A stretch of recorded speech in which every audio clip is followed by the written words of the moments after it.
There's little doubt that in recent years, the best rivalry in the SEC is Kentucky and Florida. And there's little doubt one of the toughest environments in the country in which to play is the O-Dome, the O'Connell Center, right here in Gainesville. Welcome to Super Tuesday. Kentucky and Florida both coming off losses on Saturday and both looking up at South Carolina in the SEC East. This is all a part of one of the best weeks of the season, rivalry week presented by Cisco Systems. A long and one-sided history between Kentucky and Florida. The Cats have won 4 in a row and 6 of the last 7. Hi, everybody, and if you can hear us here in Gainesville, I'm Dan Shulman, and this is Dick Vitale. They're both coming off losses on Saturday. How big is this game tonight? Well, it's certainly very big in SEC standings. When you look at this game, contrasting styles. If you're a Florida fan, you love offense. They lead the conference in field goal percentage. They lead the conference in scoring. On the other side, if you like defense, that is the trademark of Tubby Smith and Kentucky. Kentucky's got that winner's mentality on the road. They're able to be successful despite the loss against Vanderbilt. Bottom line, this environment has become one of the great basketball environments in college basketball. The Rowdy Reptiles are ready to go nuts. Kentucky's ready to respond. It was intense galore at the workout today. I'm telling you, Tubby's got his kids ready. Florida's ready. Take a look. The stars here, Mr. Shulman. Well, we got a couple of big guys, both lefties, both can score, both can rebound, both can pass. These guys are a lot of fun to watch, Dickie V. Well, you know, Daniels has become Mr. Versatility. Very effective inside. David Lee's got to get some touches on the interior. 60% shooter. I don't believe he gets enough opportunities in that 3-second area. The starting lineup for Tubby Smith. He talked about maybe changing things up. He's been unhappy with some of his starters, exploring some more options on the bench. But for the meantime, for tonight, he goes with the same starting 5 that he's been using the entire season. They're not a very big group. Billy Donovan has a bigger team, but a much more inexperienced team, starting 4 sophomores and a junior, as opposed to Kentucky, Dick. They've got 3 seniors in the starting lineup. Yeah, very young basketball team for Florida. Billy Donovan's got some outstanding youth, though. Roberson and Walsh are very, very effective scorers. They have to be much more effective defensively and rebounding. They were dominated on the glass by Tennessee, who turned around a 38-point loss into a win because they out-rebounded Florida 42-24. And one of the things on the blackboard in the Florida locker room is have a rebounding advantage of 3 at the half. Billy Donovan wants to make sure these Gators play tough against a tough Kentucky team. Well, you know one thing about Kentucky, the common denominator is fierce, competitive defense. Man-to-man defense up in your face. Christian Dreyer, tough baseline runner, not there, and the first of what's sure to be many rebounds for the multi-talented Eric Daniels. He's been on fire lately, had a big game against Mississippi. Hicks misses the 15-footer, and a good rebound inside by Adrian Moss, who became a starter a couple of weeks ago. Nice feed. Dreyer off to Lee, and that's his weak hand, the right hand, as he misses the layup. Got to convert that layup. Chuck Hayes for 2. He's one of the warriors in college basketball. What great execution and transition in that sequence by Kentucky. Remember, Dick, another thing on the Florida blackboard was hold them to 5 transition points in the first half. They've already got 2. That stuff looks great on the blackboard, doesn't it? Coaches put up all those terminology. Here's Dreyer. Nice move to shake his defense. Nice Roberson wide open, misses the 3. He's a great shooter. Great creation right there by Dreyer, who's playing in front of his mom and dad and came all the way from Denmark. You see their son perform here tonight? Dreyer, a sophomore, the bad ankle injury last year, back and neck problems at times this year. Daniels loves to go to that strong hand. You got to force him the other way. Can't allow the ball to get that deep. Once you get it in that effectively inside, you're going to score. Great rotation. They executed that today at the workout. That was one area they were trying to work on, get it inside the game. David Lee, double team, finds Moss. You are going to see some talented big guys here tonight. Well, you know, Lee gets doubled up and reacts to the double team very well. Billy Donovan, former jump shooter for Rick Pitino at Providence, led him to the Final Four in '87. 2-on-2 press. As Azubuike hasn't given him much offense the last couple of games. Finds Daniels, who gets it to go. That press will not be effective the way Kentucky passes the basketball and how effectively drilled they are against the pressure in the right places and right into the gaps and seams of that 2-1-2. First meeting of the regular season. They'll finish off the regular season at Rupp Arena as Walsh is fouled on the drive. Well, we talked about how talented these big guys are. Let's take a look at what Eric Daniels can do. Watch Daniels down, lock it inside. See right here, freeze it right here. Once he's got him on his back there, he's going to wheel to the inside, and he's got a layup. He's got a layup right there. See that drop step? Oh, utilize that drop step. That's post moves. They work on that. Dave Hobbs, just like last night we saw George Blaney, gives him another head coach on that sideline, former head coach at Alabama. Early sub for Kentucky. Josh Perry in for Gerald Fitz as Roberson buries a three. He can really shoot the jumper, as you said earlier. So effective with the ball in his hand. 44% have gone the season, but look at this passing. Azubuike follows his own miss and a block from behind. I don't believe he can be able to press Kentucky effectively. I think they're going to get open layups like that one should have been converted. 6-5 Kentucky early. Very good pace, very good intensity. The first 3 minutes of this game as Dreyer travels. Are you shocked? I'm not shocked about the intensity. We saw some of that last night, and Connecticut was absolutely sensational. Take a look at Roberson. Stationary jumper, just says right in your face, nothing but nylon. You think we'll see some intensity Thursday night? Greatest rivalry in all of college sports. I am privileged to be there. First time, Duke at North Carolina, Thursday night, 9 Eastern. Wow. And Lee matched up with Hayes on the inside. Hayes just 6'6", but he can do so many different things. He's fourth in the conference in rebounding. Finds his buddy Daniels, who misses the jumper. They really work so effectively as a tandem. You watch the way they get good spacing with each other, Hayes and Daniels. Look at the D by Hawkins, 30 feet away from the basket on Roberson. Well, he's second in league in steals. He's a real ball hawk. Walsh on the drive. He's crafty. They need Walsh to step up and score. Right now he's getting a lot of attention. Next an article today locally by Pat Dooley, fine columnist. Wide open, right down the lane, no defense. You can put a truck through there. Lack of communication. They didn't know whether they were in a zone, whether they were in a trap, or whether they were in a man-to-man. The one thing I've heard you say the most when we do Florida games is how many easy layups right down the pipe the other team gets and how that has to stop. Well, Billy's certainly concerned about that. That's usually a dilemma for a young team. Here's Walsh, better than 14 a game. Walsh, Lee, and Roberson, the three big scorers for Florida. Lee setting the screen and then a roll inside. They got to get touches inside the league. Roberson looking for another three. Rebound Carrier getting some early minutes off that Kentucky bench. Look at Hawkins, 1-on-2, and the rebound to Moss. Hawkins also distributing the ball really well. Not a great shooter. Good job by Carrier. Lee felt he was fouled underneath. Carrier's dad was an outstanding scorer at Western Kentucky, where they have some great tradition. 3-point lead, Kentucky. Let's go to the studio. Reese Davis. All right, Dan, we just had a great finish in the Queen City. Cincinnati and Xavier on the Musketeers' home floor. Xavier down by 1. Lionel Chalmers, a little step back and drain it. Now the Bearcats down by a single, ticking down toward 5 seconds, and Nick Williams throws it out of bounds. Xavier by 2.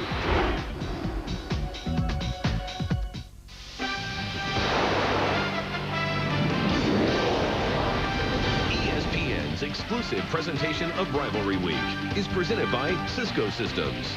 This is the power of the network now, and in part by Mercedes-Benz, located on the web at MBUSA.com, and Rolling Rock Beer. Grab a rock.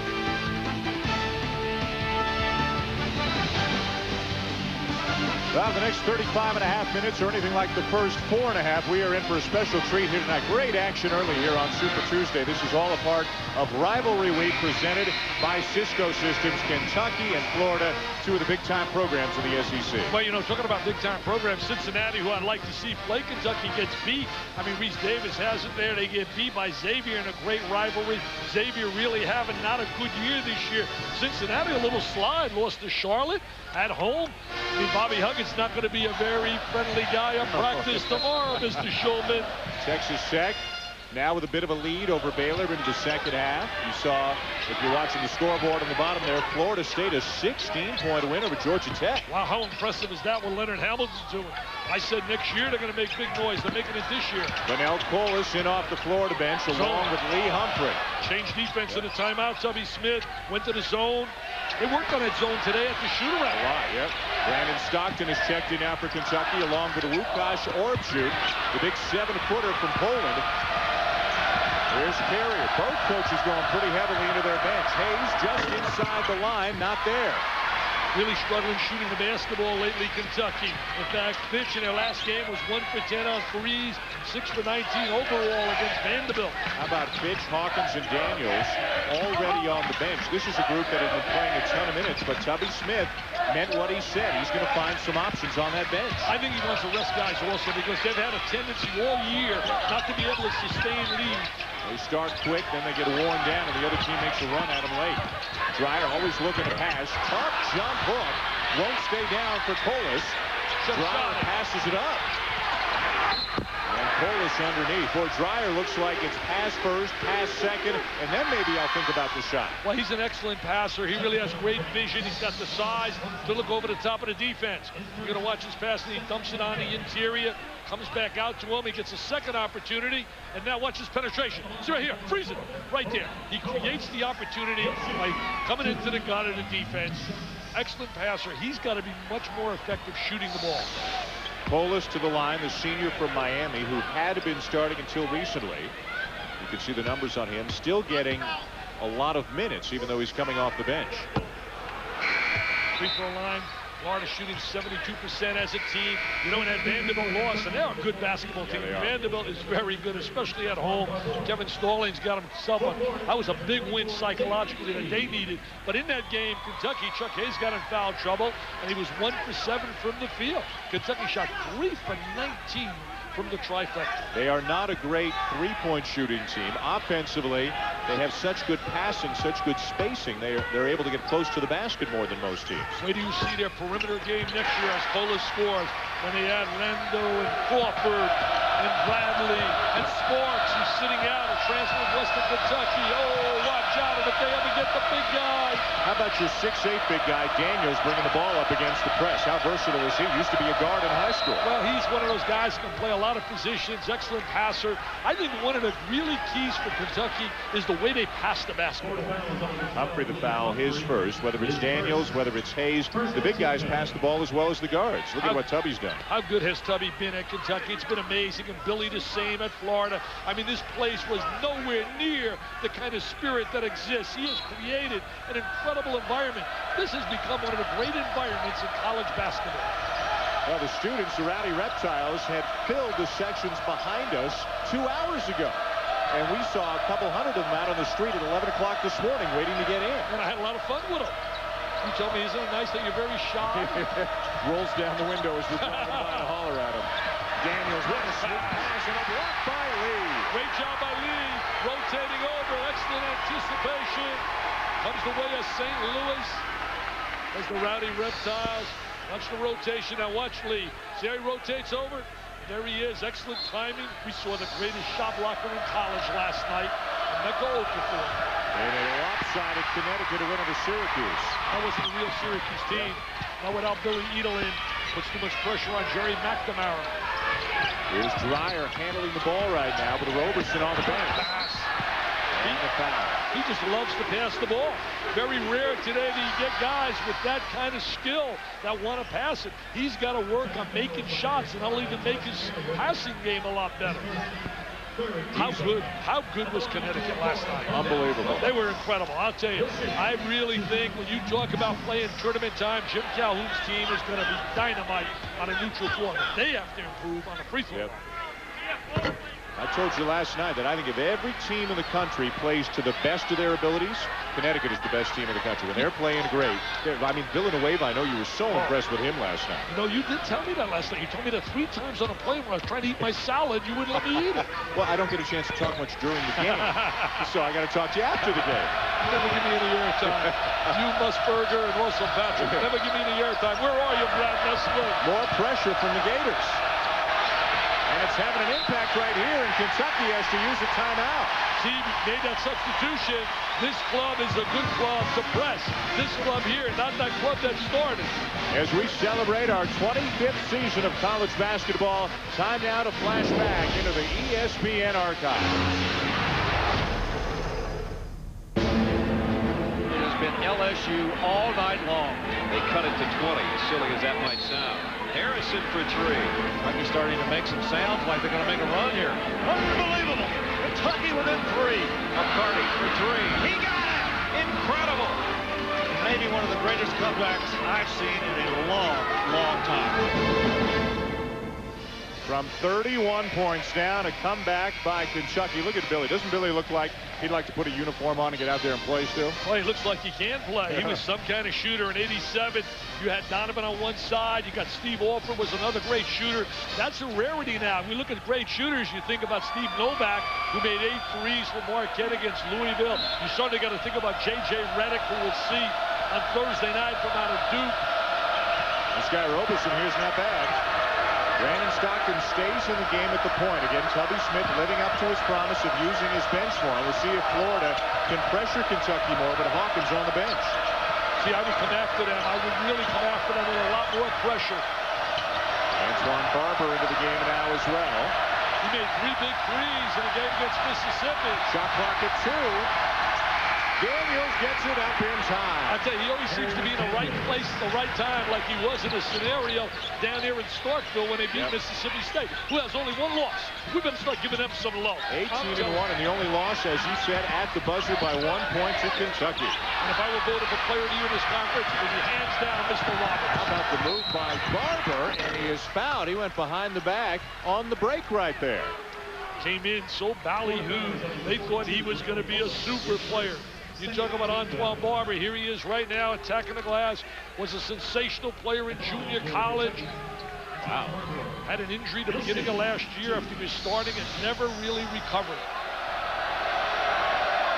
The closest thing that Tubby Smith has to his 6th man, although he's used 7 different players as his first man off the bench at some point this season. Here comes Hawkins back into the game. You know, he was 4 for 5 against Ole Miss shooting threes. Prior to that, he was 1 for 13.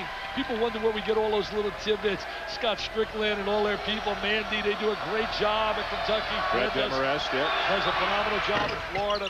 I tell you, the SIDs to me across America are the most underappreciated people in the business. They do a phenomenal job. You'll see the info we'll get from Steve Kirshner of Carolina and John Jackson of Duke. Connecticut on the road leading by 5 in this heavily anticipated matchup against the Florida Gators. Muhammad Abubakar, number 21, good long-range shooter, into the game for the first time for Florida. They're deciding to double up when Lee gets the ball to the inside. They're rotating over to get the ball out of his hands. There's a block.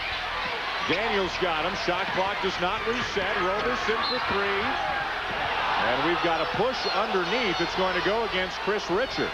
Richard with that little push on the rebound. Bottom line is their game strategy defensively. We talk about Kentucky's to double up on Lee when he touches the ball on the interior to get the ball out of his hands.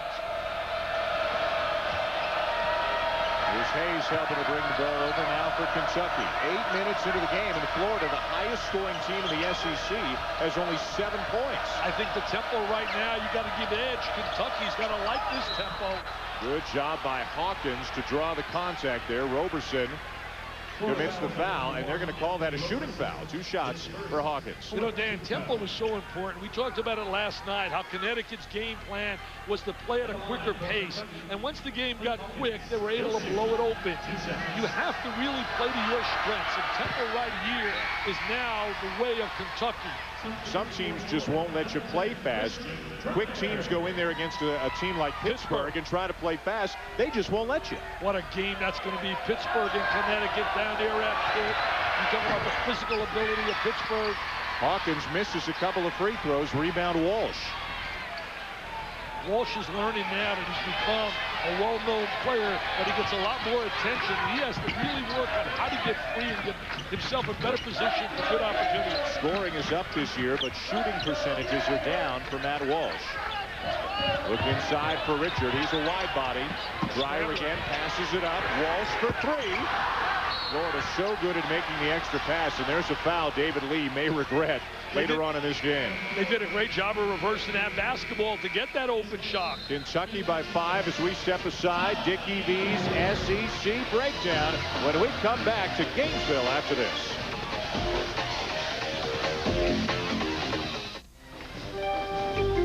Welcome back to Gainesville here on Super Tuesday. This is continuing coverage of Rivalry Week presented by Cisco Systems. Kentucky on the road leading Florida by 5. Dick, I think everybody would agree the SEC has had one of the strongest years of any conference in the country. Break down this league a little bit for us. Well, you know, you take a look right there in the East. What a shock up on top. South Carolina at 5-2 have a shot now with Alabama, and then they go at Kentucky. But they have been a major surprise.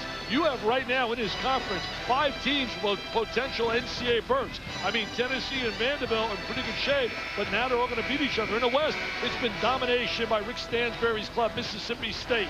LSU certainly hanging for a bid if they don't get themselves knocked out, because one thing in this league, every game you better lace them up. You better come to play. If you don't come to play and focus, think about this.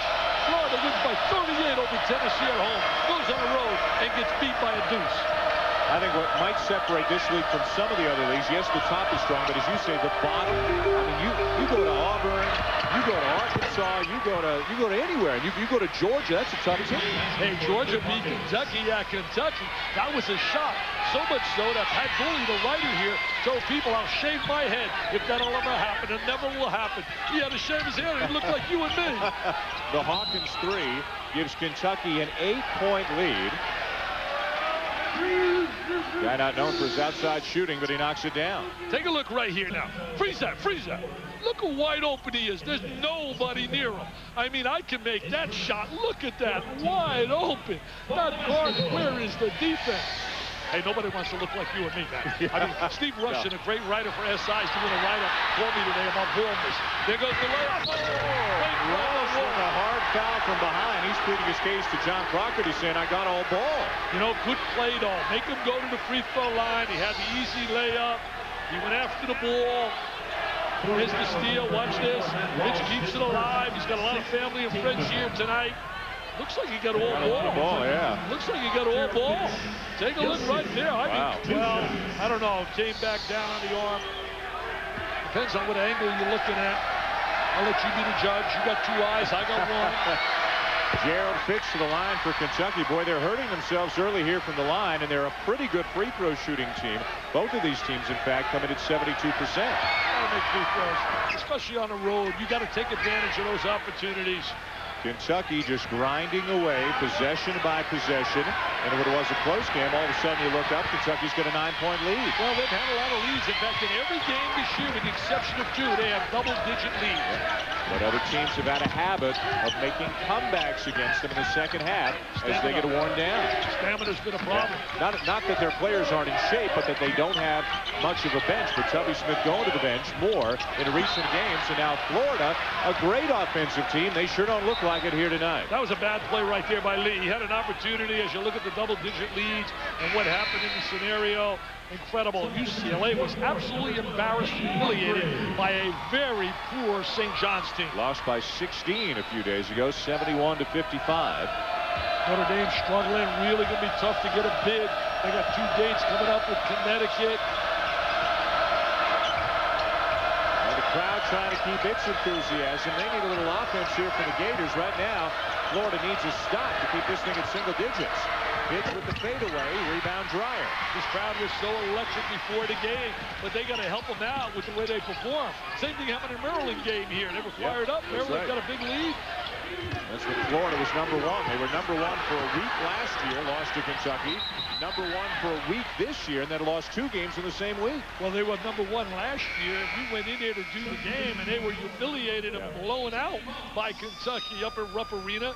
Rupp Arena and the Dean Dome are very similar to me. They're like museums, man. Great tradition, history. You walk in and you get goosebumps when you think about all the great players. And again, we'll be at the Dean Dome Thursday night. Duke at North Carolina. As Rivalry Week presented by Cisco Systems continues. Your wife's going, my wife's going. Everybody's excited about it.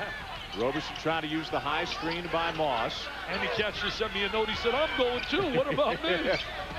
And the cat's a celebrity here in Gainesville tonight, signing autographs like crazy. Extra pass again. Humphrey took a bunt. Play continues. Still 10 on the shot clock. Moss from the free throw line. Wide open, good execution, step in the gap, move the basketball, go to the open area. Dick, we got two teams who can really pass the basketball here tonight. Well, they're drilled that way. Both guys worked on the same staff under Rick Pitino at Kentucky. Hayes looking for a cutter now. Bumps Moss. Follows his own miss, and he's called for the foul. Hayes played on the Pan Am team, beat out Hakeem Warwick, who I was awfully impressed with last night. I thought Warwick was sensational. His improvement has just been amazing. At 26 in a losing effort. You talked about that staff under Rick Pitino, one of the great coaching staffs in recent memory. Billy Donovan was a graduate assistant on this staff. Wow, take a look at Tubby and Billy in those early days. I mean, think about right there. Ralph Willard, who does a great job. Herb Sendick, Rock, certainly a great guy in training, physical fitness. Rick Pitino knows people. He knows guys that are winners. He put that staff together. Louisville got a game at Memphis tomorrow night, 10 o'clock Eastern on ESPN2. Then you and I'll see him at Charlotte next week. Can't wait to go to Charlotte and also to Stillwater, some new places. Kansas and Oklahoma State Monday night. Fitch using the screen, gets inside. Rashid Al-Khalim knocked it free, but then the foul is called on Moss. Did a great job trying to form a little triangle to make that happen by getting into that 3-second area. Going to take a look right here, playing on the inside. There's the little dump down. He feels he's got a layup, but he brings the ball down. Khalim does a good job rotating over. Now he's going to go to the line and convert. And to the line goes Eric Daniels, who just gets better and better every year. Kentucky has dominated, as you said earlier, Dan, this series the last 4 times. And certainly Florida's had outstanding teams, but Kentucky's won the last 4, 6 out of 7. Against some very good Florida teams, although Tubby Smith is quick to say, hey, listen, this team is just not as good as last year's team was. They lost Bogans and Estill and Kamara. They lost some important players. They lost size. Yeah. Estill would have been such a factor here, and he stayed in school. His stock would have went up. He's playing over in Europe now, over in Italy. Kamara's playing over in Turkey, and Bogans is playing with the Magic, and they are struggling. 30-second timeout taken by the Florida Gators. The Gators, the Reptiles are still into it. They got 9 points in 12 minutes. How are they going to make these Reptiles happy? Well, they got to get these rowdy Reptiles all fired up, and right now they're not getting fired up by the way they're playing. I mean, the bottom line is you have the crowd get into it when you're playing well. They need some fast break opportunities. The one great thing that Tubby Smith does, he negates the transition game. He gets that right away, and that's what he's done thus far tonight. You know, we talk about how a Kentucky game is so big every time they go into another team's building. It's the biggest game of the season for the most part. But for Kentucky, they're used to that because it happens all the time. They take everybody's best heat. It's just like the Fighting Irish in football. It's like everybody rises as you look at Tubby Smith. Whenever they see the pinstripes of the Yankees, they play at another level. Certain teams bring out the best, man. Bring out the best. Tubby's got the best eyes in college basketball. He's got those Mike Singletary eyes. Tubby's a special guy, great family man. Glad to see that his son was not seriously injured in an auto accident he had recently, Saul. Moss, Dreyer, Walsh, Roberson, and Al-Khalim on the floor right now for Florida. Again, 9 points, now closing in on 12 minutes of action for the highest scoring team in the SEC. You know, they average making 7.8 threes a game, and you can see the perimeter defense was a priority for Kentucky because they're attacking their three-point shooters. Boy, they recovered. Look at them attack. Boy, help them recover. And that's a bad shot. If that goes down, that's a bad shot. 3 on the shot clock, not much of a choice, and now Fitch will bring it back for the Cavs. You got to cut it down to strong man-to-man defense. You can see how stingy that Kentucky defense is, and they're winning the battle right now against the Florida offense. Well, they hold people under 40% field goal percentage shooting. Again, that's been a common denominator, a staple of Kentucky basketball under Tubby Smith. Won a national title in '98. John Clougherty with a foul on Christian Dreyer as David Lee checks back into the game. Roberson will go out. You know, Dan, I don't think people realize what an achievement it was last year for Kentucky. After getting beat by Louisville, to run the table in the SEC and then to win the SEC tournament. That's a tribute to that coaching staff. That's It's amazing because this conference is not Cupcake City. You know, a couple of days ago, you and I were having breakfast, and a Kentucky fan walked up to you and started talking about the team and said, Dick, 14-3, they lost in Vandy. What's going on? And that's and you go, so what's going on at 14-3 in W? You gave your dissertation, and he said, you know, we have some pretty high expectations. I know. 14-3 is a disappointment. And that's Tubby Smith knows that better than anybody. Sometimes it's hard to please everybody, even with a 14-3 record. Well, it's like the Yankees going to the World Series. If they don't win, it's a failure. Al-Khalem with a bucket. He's a shooter. He came in with a reputation as a shooter. Nice little curl move. Hawkins finds Bernard Cote, who lays it in with the left hand. Nice pass by Hawkins. He's lefty, so it's a strong hand. Gets it to Cote, who's a lefty, and that's his strong hand. Cote had a big 3-game stretch back in January. Had not played a whole lot recently, but right now, Tubby Smith's going to try a lot of guys off that bench as Al-Khalem turns it over. Sharpshoot actually was getting more playing time now over Cote. Kentucky on the road, up 10 on Florida. Reese Davis with you in the studio. In case you missed it, Bob Knight was indeed on the bench for Texas Tech against Baylor tonight following his disagreement with the university chancellor yesterday. Baylor hung around for a while, but Andre Emmett would follow his own here. Red Raiders pull away in the second half. 4 change to go. They're up by 14. Reese, thank you very much. Here, Kentucky leading Florida by 10 on Super Tuesday. You spoke to Coach Knight today. What's your take on the situation? Well, the bottom line is obviously he's been a genius between the lines. Outside the lines, he's had creative problems with his explosive antics. Bottom line is, in this scenario here, I don't think there was much there, or they would have certainly suspended him. I mean, it's as simple as can be there. And speaking to him, I can tell you this. The one thing he conveyed to me was how much he loves Texas Tech, how much he loves the players, the administration, Gerald Myers, the AD, and all he wants to do is coach, coach, and coach. And between the lines, they don't get much better. Got a pretty good team this year, too. Tonight they had a little struggle. I think some of this has really been effective. Cote looking in for Daniels. David Lee knocks it away. Good defense there by the Gators. They really are locking up on the Gators on the perimeter. The lowest scoring first half in a game this season for Florida is 27 points. They've got 11 points right now. Tremendous defensive effort by Kentucky. I mean, it's just not accident. They are really in their faces. As the group be forcing when nothing's there, and Lee brings it down. Shot selection really not good. Walsh in transition. That's when they're at their best. When they can fill the lane, get up the court, get the running game going, they are a different basketball team. It is almost mandatory that you must keep them away from transition. Take a look right now. There they are pushing it out, and here's Walsh going to finish, taking it up strong. You know, you talk about running games. We talked about it last night. We think Connecticut, Arizona, and North Carolina have the premier running games in basketball. So obviously, you got to get those teams into a 5-on-5. Spoke to Lute Olson today, and he's really excited about his young kids. He said, we're so young, and Shakur getting better and better. The 4 guys in that lineup shooting better than 50%. Matt Walsh, a very good free throw shooter, better than 80%, cannot complete the three-point play. Good look here for Azubuike, and the rebound to Dry. Azubuike's gone cold the last week or so. And he's been a good time scorer coming out of high school. They feel he gives some point production. Nice pass. David Lee just bowling his way to the bucket, dumping it off for Colas, who can't finish. Well, what they did is they cut off Lee when he tried to go to the goal. Their game plan is to run another guy at him.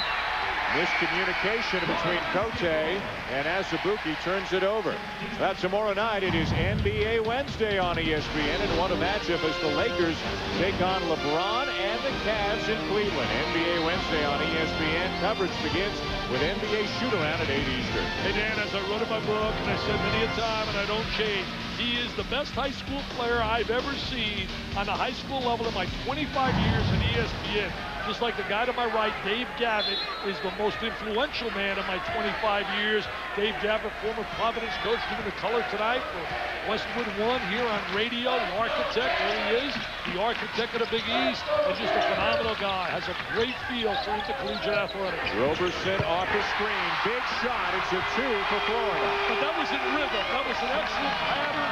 They ran it rhythm. There was cohesiveness, come off the screen.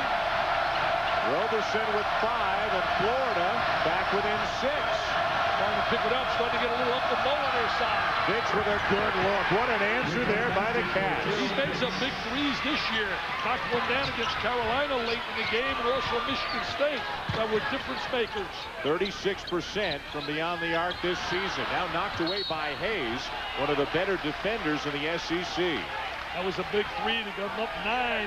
Last game we talked about he was 1 for 10 on a trifecta. Take a look right here. There's Gerald Fitch. Knocks it down. He's their scorer from the perimeter. They need him to be effective as a shooter. Already 7 different players have scored for Kentucky in this game, led by Eric Daniels with 7. Anthony Roberson leads Florida with 5. Nice look to Lee. And he will go to the line. He never gets an open opportunity here because they're always rotating another player toward him. Not only he's got to deal with the guy that's defending him and trying to beat him to the post, but as soon as he gets the basketball, they're running the offside guy right at him. The foul on Barber, and that will send Lee to the line. He is a mid-season Wooden Award candidate as they narrow a list down to 30 players. And Lee is on that list. Fitch is on the list as well. Gave you my All-American team last night, my mid-season guys I laid A's on. Okafor and Nelson, I guess the 2 guys that everybody talks about on the first team. You had Andre Emmett on that first team as well. Ryan Gomes from Providence and Luke Jackson from Oregon. I'll tell you, Lute Olson just raved about Luke Jackson today. He said he's having a phenomenal year. We know Gomes is having a big-time year for Timmy Welsh from Providence. Barber on the drive, cut off. Hayes lays a mean screen, trying to go to a 2-man game with Hayes and Fitch. Orbshoot with a good cut and a great find by Hayes. Orbshoot's getting better and better. He's from Poland, a freshman, didn't start playing basketball until he was 15 years of age. Yeah, he's got to learn to use the left hand because with his traffic, the way he was coming. See, now watch this right here. He's going to come off the screen right in this area here. Watch this, right down the gut. There he is, gets the ball. And then he used that left hand. Going to your left, it's a lot easier than taking it with that right hand. Dreyer back into the game for Abakar. Orbshoot's effectiveness, his minutes, all of his numbers starting to go up. Tubby Smith has 2 7-footers on the team.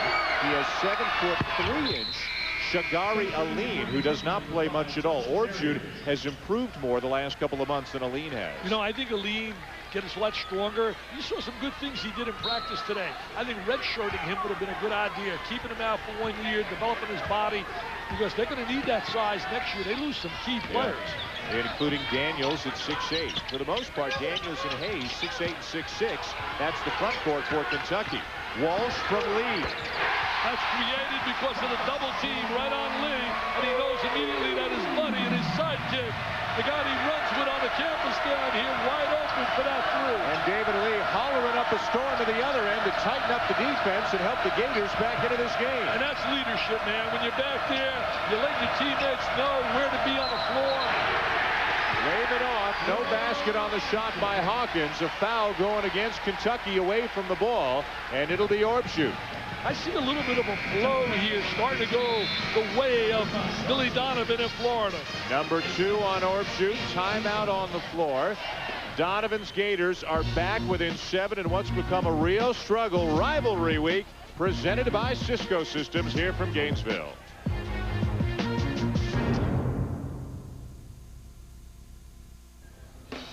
Reese Davis, Jay Billis, Steve Lavin with you. Coming up on the Bank One halftime report, Bob Knight on the sideline will show you how the Red Raiders did against Baylor. Rivalry week heated up with a thrilling finish in Cincinnati. Bearcats got X'd out. Can you make a definitive statement from what you've seen in the first half of Kentucky and Florida? The key is tempo. A half-court game really favors Kentucky. If you get up and down, Florida's going to have an advantage. They've got to force some turnovers, get some easy baskets. Well, Tubby Smith, like a great traffic cop, determines when you're going to go fast and when you're going to slow it down. Different tempos. We'll also show you another great performance from a Florida State Seminole in a bit, guys. Hey, Reese, there's no doubt that Jay and Steve are 100% accurate in that assessment. We're going to look at a little inside-out play right here. Watch Lee as he takes the ball to the interior. Freeze it right there. See how he draws a double up? Now he's going to be looking to the opposite guy right here. Wide open. Inside out. Throws the ball, kicks it out, and there's the 3. Defensive man staring at the ball in the 3 secondary and didn't rotate out and give enough recovery.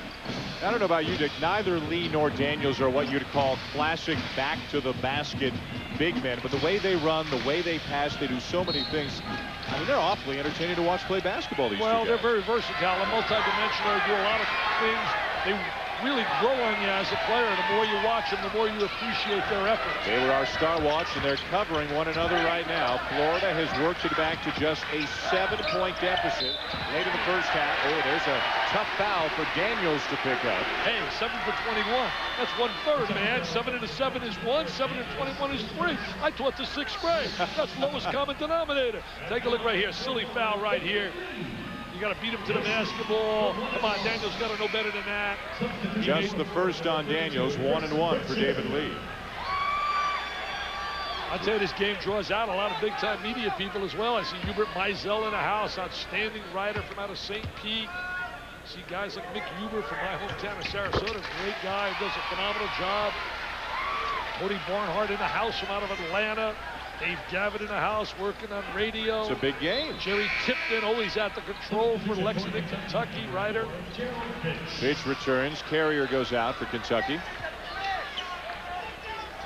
Well, it has not been a pretty first half for the Florida Gators, but they've got to feel better as they creep back into this one, that Kentucky has not run away from them, because they know that teams have had more success in the second half against Kentucky this year than the first. Yeah, you're not going to run away from Florida on this floor. We saw with Maryland, had that big lead, and it finally went down to overtime before Nick Kane and Medley put a show on.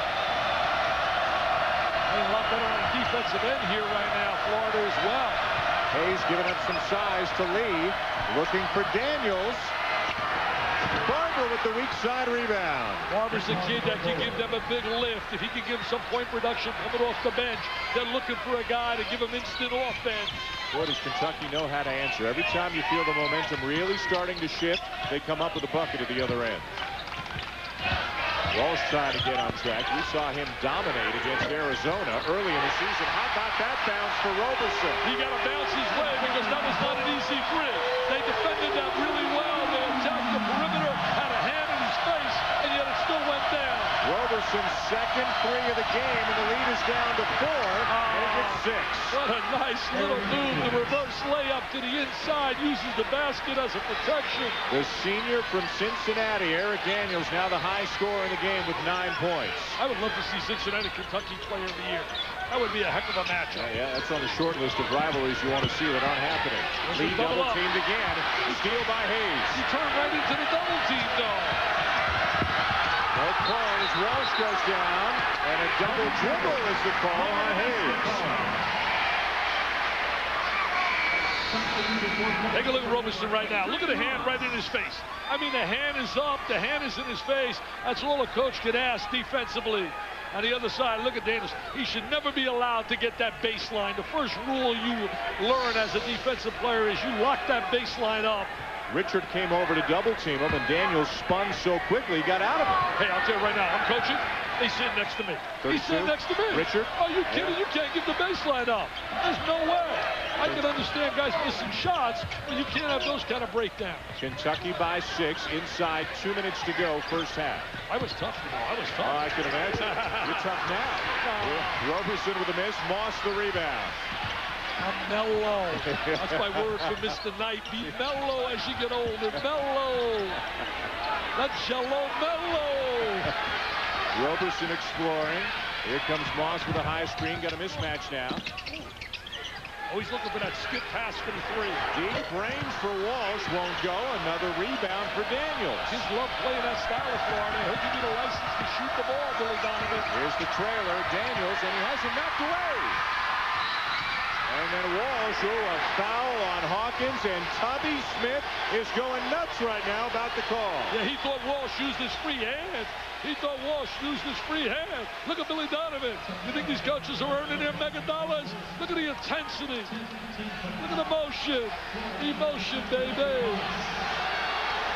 10th foul called on Kentucky. 2 shots for Walsh, and now John Clougherty going over to listen to Tubby Smith. The Reptiles want to see him get teed up. This is my last year blowing the whistle. I'm not going to call tees. I'm going to enjoy the ride. He's mellow. He's mellow. Take a look right here. Now, see, he thinks he uses the free hand right there to get free, but the foul was called prior to that hand. Look at Tubby working that sideline. They got two great coaches in the state of Kentucky with Tubby on one side, with Pitino on the other. Walsh knocks him down. He's got 7. Gators back within 4. Reptiles on their feet. I told you earlier, you could just feel the starting to swing, Mr. Schulman. They had, I think, 11 points with 8 minutes to go. Florida's gotten 15 points since, and a block. Just gave up the baseline again. This crowd are getting really alive. They knocked down a 3, Walsh or Roberson. Drive with a big size advantage. Barber out on him. Walsh behind the back, but out of bounds. That's hot dog, man. That's mustard. You don't need that play.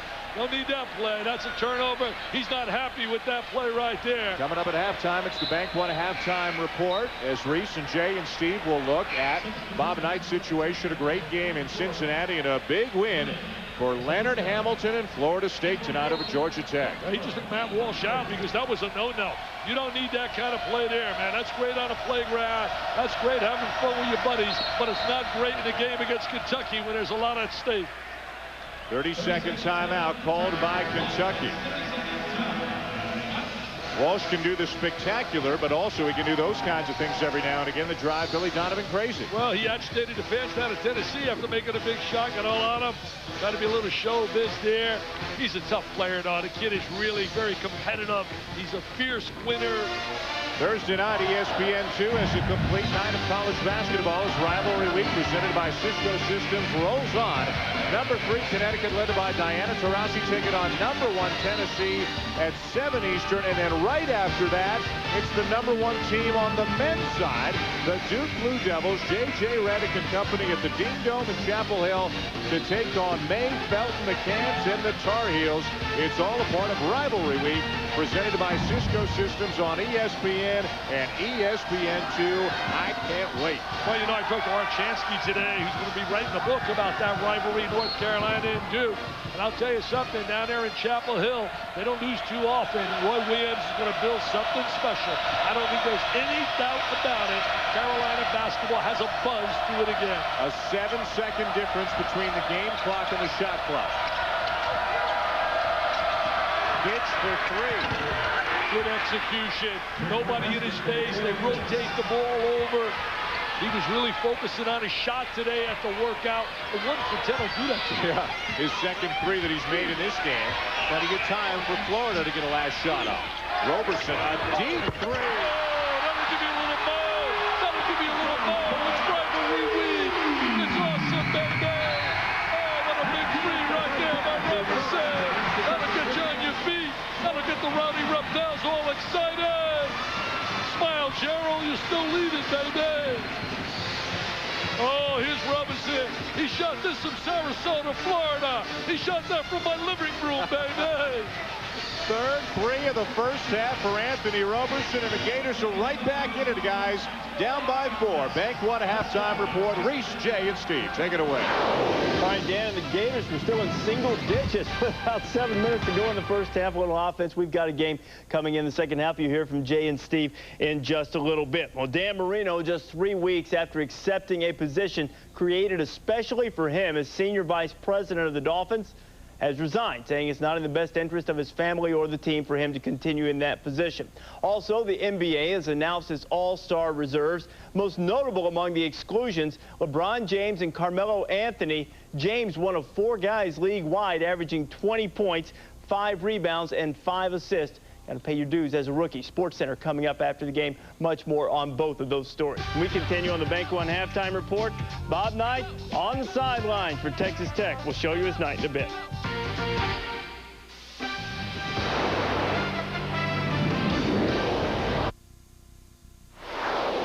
Welcome to the Bank One halftime report.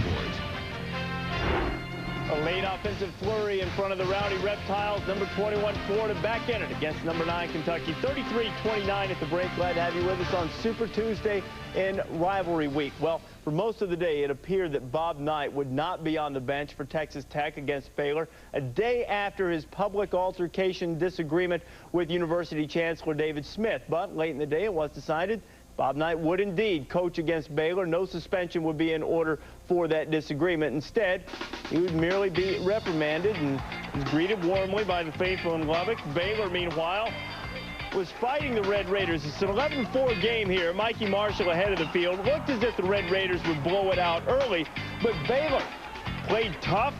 Carl Marshall, strong, and won. Tied at 34 at the half, but in the second half, Red Raiders able to take over. Well, this team forces a lot of turnovers. They put good pressure on the ball. Mikey Marshall getting it ahead to Andre Emmett, 25 points on the game for Emmett. Emmett always the leading scorer, seemingly, for this team. But Ronald Ross does an outstanding job for Texas Tech. Don't think he gets near the credit he deserves for this stellar play that he has had over the past couple of months. A big reason for Texas Tech winning is Ronald Ross. Both Emmett and Ross had fine evenings. 25 and 9 for Emmett, 22 and 6 rebounds for Ronald Ross, and Texas Tech gets the 20-point win, 83-63. Okay, the situation seems to be behind them. Bob Knight delivered a statement that said basically he wanted to get back to the business of coaching. The university chancellor said likewise wanted to put it behind them. Will this issue disappear just as simply as it seems? I think it will disappear, and it should, because the right result was reached in this particular incident. Bob Knight was not proud of what happened in that restaurant with the chancellor. Both of them were at fault and were wrong for not having their disagreement in private rather than in public. But I think the right result was reached in that Bob Knight was not suspended. I thought that was floated too early, and it was not the right thing to do. We've had other high-profile incidents involving Phil Martelli of St. Joe's, Jim Calhoun, and also Kevin Willard at Louisville. But there was never any discussion about suspension in those matters, maybe a little bit with Kevin Willard, but I didn't think suspension should have even been an issue. I'm glad the university president stepped in and cooler heads prevailed. But clearly, both men had plenty of fault to go around. And Steve, in a situation like this, how responsible is a coach to back away, whether it's a university administrator, fan, reporter, whatever? Well, I think in Coach Knight's situation, clearly a Hall of Fame coach with incredible credentials when you look at the graduation rate, staying within the NCAA rules, you know, running his program with great integrity. In terms of wins and championships, he's irreproachable. The only problem he's had over the years is the incidents, whether it's F-bombing a member of the media, whether it's incidents with players or administrators, both in Indiana University and now Texas Tech. So that pattern is probably the concern. That's the bigger picture, even though it looks like this incident reported today initially was overblown and really was kind of a minor incident, it looks to be. So hopefully not a distraction here from here on out. But you have to remember, when you're Bob Knight, there's a high-powered microscope. You're going to be dissected like a frog in a biology class, Jay. But you got to give the players a lot of credit. Sure. There were a ton of distractions, but they kept strong and they kept focused on the task at hand. They played a good game, especially in the second half. They played a tough game over the weekend against Oklahoma State as well, and Eddie Sutton's Cowboys going on the road tonight to take on Texas A&M. And the Pokes, who prevailed on Saturday, got a fine performance from John Lucas on this evening. He stroked home the 3, and then Tony Allen. You know, this team wins its 15th game, the 15-2. They're really sailing under the radar a little bit. They're very good on the offensive end. They run motion, a few sets, some quick hitters. But when you've got a shooter like John Lucas, who was the top three-point shooter in the Big 12 at Baylor last year, you can really spread the defense. And Allen is an outstanding wing guard. Very strong, can take it to the basket. Oklahoma State really gets out and guards you as well. And Oklahoma State's going to win its 16th game tonight, just a minute and 22 seconds away. Wait until you see the finish in the crosstown shootout between Cincinnati and Xavier. This halftime report is presented by Bank One, where you get individual answers.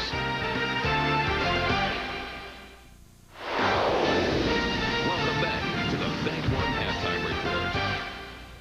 Bob Huggins floated the idea maybe Cincinnati and Xavier shouldn't play home and home, sort of uncomplimentary of the behavior of some of the Xavier fans, but he and Thad Matta all smiles before the game, and Tony Bobbitt making Huggy Bear smile there. Stroking home the 3, he had 17. Lionel Chalmers for the Musketeers, who struggled this year, came into the game just one game over 500. Eric Hicks along the baseline.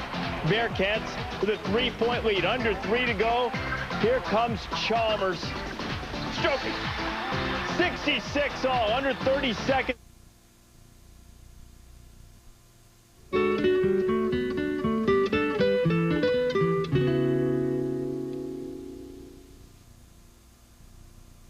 George Kennedy had to wait an extra.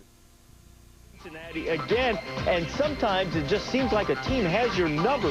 4 out of 5. Thaddeus with the big win. And all of the wins have been close by Xavier, the lone blowout belonging to Cincinnati. All right, TCU and Marquette. Marquette, after that big win against Louisville, had a tough time with the Horned Frogs. Boy, a great game plan by Neil Doherty, Marcus Shropshire, a Texas Tech transfer playing very well for TCU. Let me tell you, Conference USA is a lot better than perhaps people have realized. DePaul and Tulane, that's a 14-point lead for the Blue Demons right now.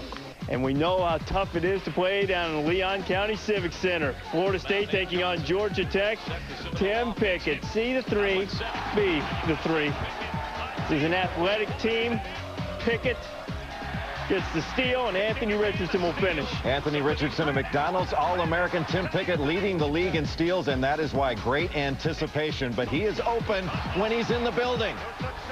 He is open a lot of the time, and he makes the shots. He gave 33 to the Yellow Jackets, and the Seminoles roll at home again, 81-65. You're a ranked team. You go to Tallahassee, you're going to leave with a loss. Third straight time that's happened. 81-65. Florida State gets the win. In the Big Ten, earlier tonight on Super Tuesday, A.J. Moye for Indiana against Illinois. Hoosiers led for most of the game, but then Hoosiers just couldn't find the basket, gave Illinois a chance to come back. Roger Powell had one late in the second half. How about this shot from Nick Smith, Steve?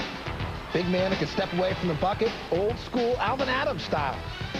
13-3 Illini run. Indiana missed a couple of late shots. Alvin Adams. The Phoenix Suns with Westfall. Went to Oklahoma. You go back to the early 70s on that one. Fitzsimmons. George Mikan. Hank Mazzetti. Keep going, boys. Keep going. 51-49, a big win on the road for Weber's team as they go in Indiana. Final 9:33 without a bucket.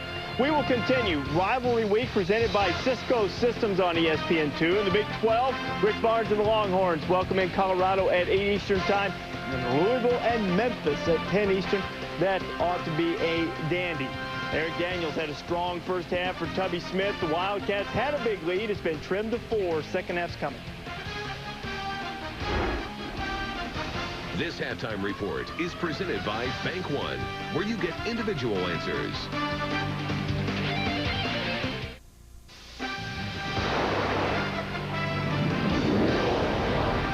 ESPN's exclusive presentation of NCAA basketball, brought to you by Jaguar Cars. Jaguar, born to perform. And Chili's. Want more flavor in your life? Come to Chili's.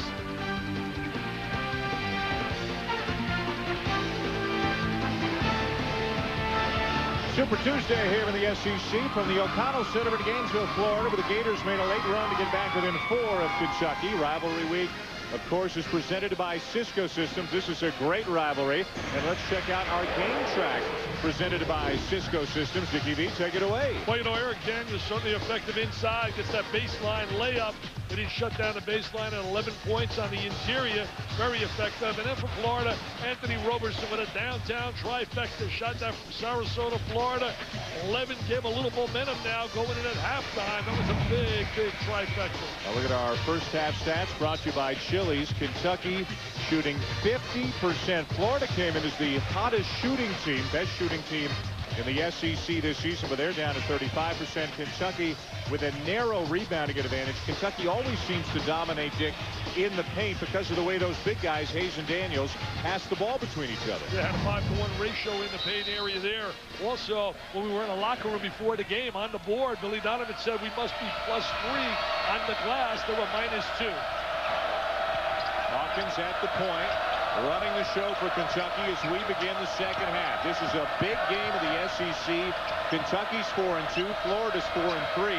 They're both trailing South Carolina in the East. The Gamecocks are 5-2. And Dave Odom and his gang have a game with Kentucky at Kentucky this weekend.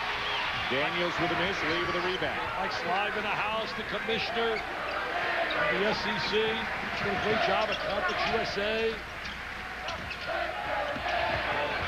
Lee with an advantage in size over Hayes, spins by him and scores. Well, that's the one time they didn't double up on him. He was isolated into a little one-on-one maneuver. I think he was shocked that nobody rotated over and came and gave him a double team. 5 for Lee. Roberson leading the Gators with 11. Daniels leading the Wildcats with 11. Nice Nice look inside. There it is. Hayes to Daniels. What a tandem and what passing ability. That took a special touch and special lead by Hayes to make that pass. Really great touch in getting the ball inside the Daniels. And it's such enjoyable basketball to watch how unselfish the big guys are. It brought a big smile. To my right is Mike Pratt, who played at Kentucky, doing a radio call. Roberson feeling it, misses his first attempt of the second half. Hit that big, late, long three at the end of the first half. See, before your time, Mr. Pratt played with Dan Issel and company 68, 69, and 70. What a tradition. More wins than any other school in history. Again, great passing. This time, Fitch to Daniels. That's just unselfish basketball, making the one extra pass in the right place. That's no accident. That's by design where those guys are on the floor. Nice triangle to the high post to the offside. Kentucky had a double-digit lead for a while in the first half. Florida got it down to 4 at the break. It's 6 right now. Trying to run a back screen. Good communication by Kentucky. Boy, Roberson won't get a more open look against Kentucky than that one. He got the wide open look on the perimeter because they shut off the back screen for Walsh. And a timeout here early in the second half. The Kentucky lead is still 4.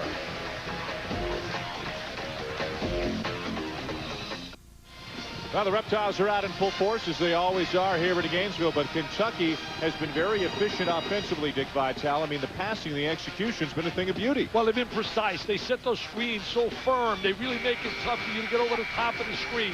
Their execution, I should think, freeze it right here.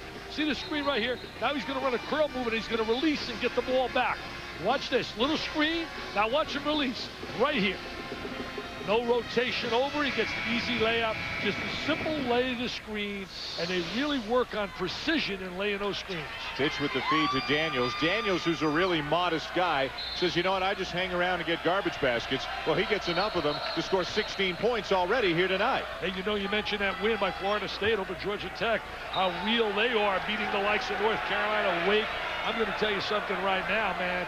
I got a little guy that's sneaking around down at St. John's in the office down there, and they told me, a little bird told me, I was talking to someone, they said, guess who's #1 on their list, who they would love to have? Who do you think? Mr. Hewitt? Mr. Hewitt, and it would be an unbelievable choice. He's a great young coach. Georgia Tech to St. John's. How do you decide? That's not for me to decide. They didn't make me the offer. More great passing this time. It is Hawkins into Daniels. Nice play, Hawkins to Daniels. I don't think they made an offer yet. I'm just saying that right now among conversation. He's the guy that they would really be excited about, but he loves Georgia Tech. Told me he's so happy there. Now, you can want someone, but the bottom line is they may not want to go. That's right. Paul is in a comfort zone, loves that place, doing a great job with that team despite the loss. Yeah, off to an incredible start. They were off to an incredible start this season, but a big 16-point loss to Florida State. Shot clock down to 3. Walsh going to have to create, and he does. Does a little job of creating a little one-on-one maneuver right there. Played out in high school in the Philadelphia area. Played with Lee Melchione. He's down here at Duke.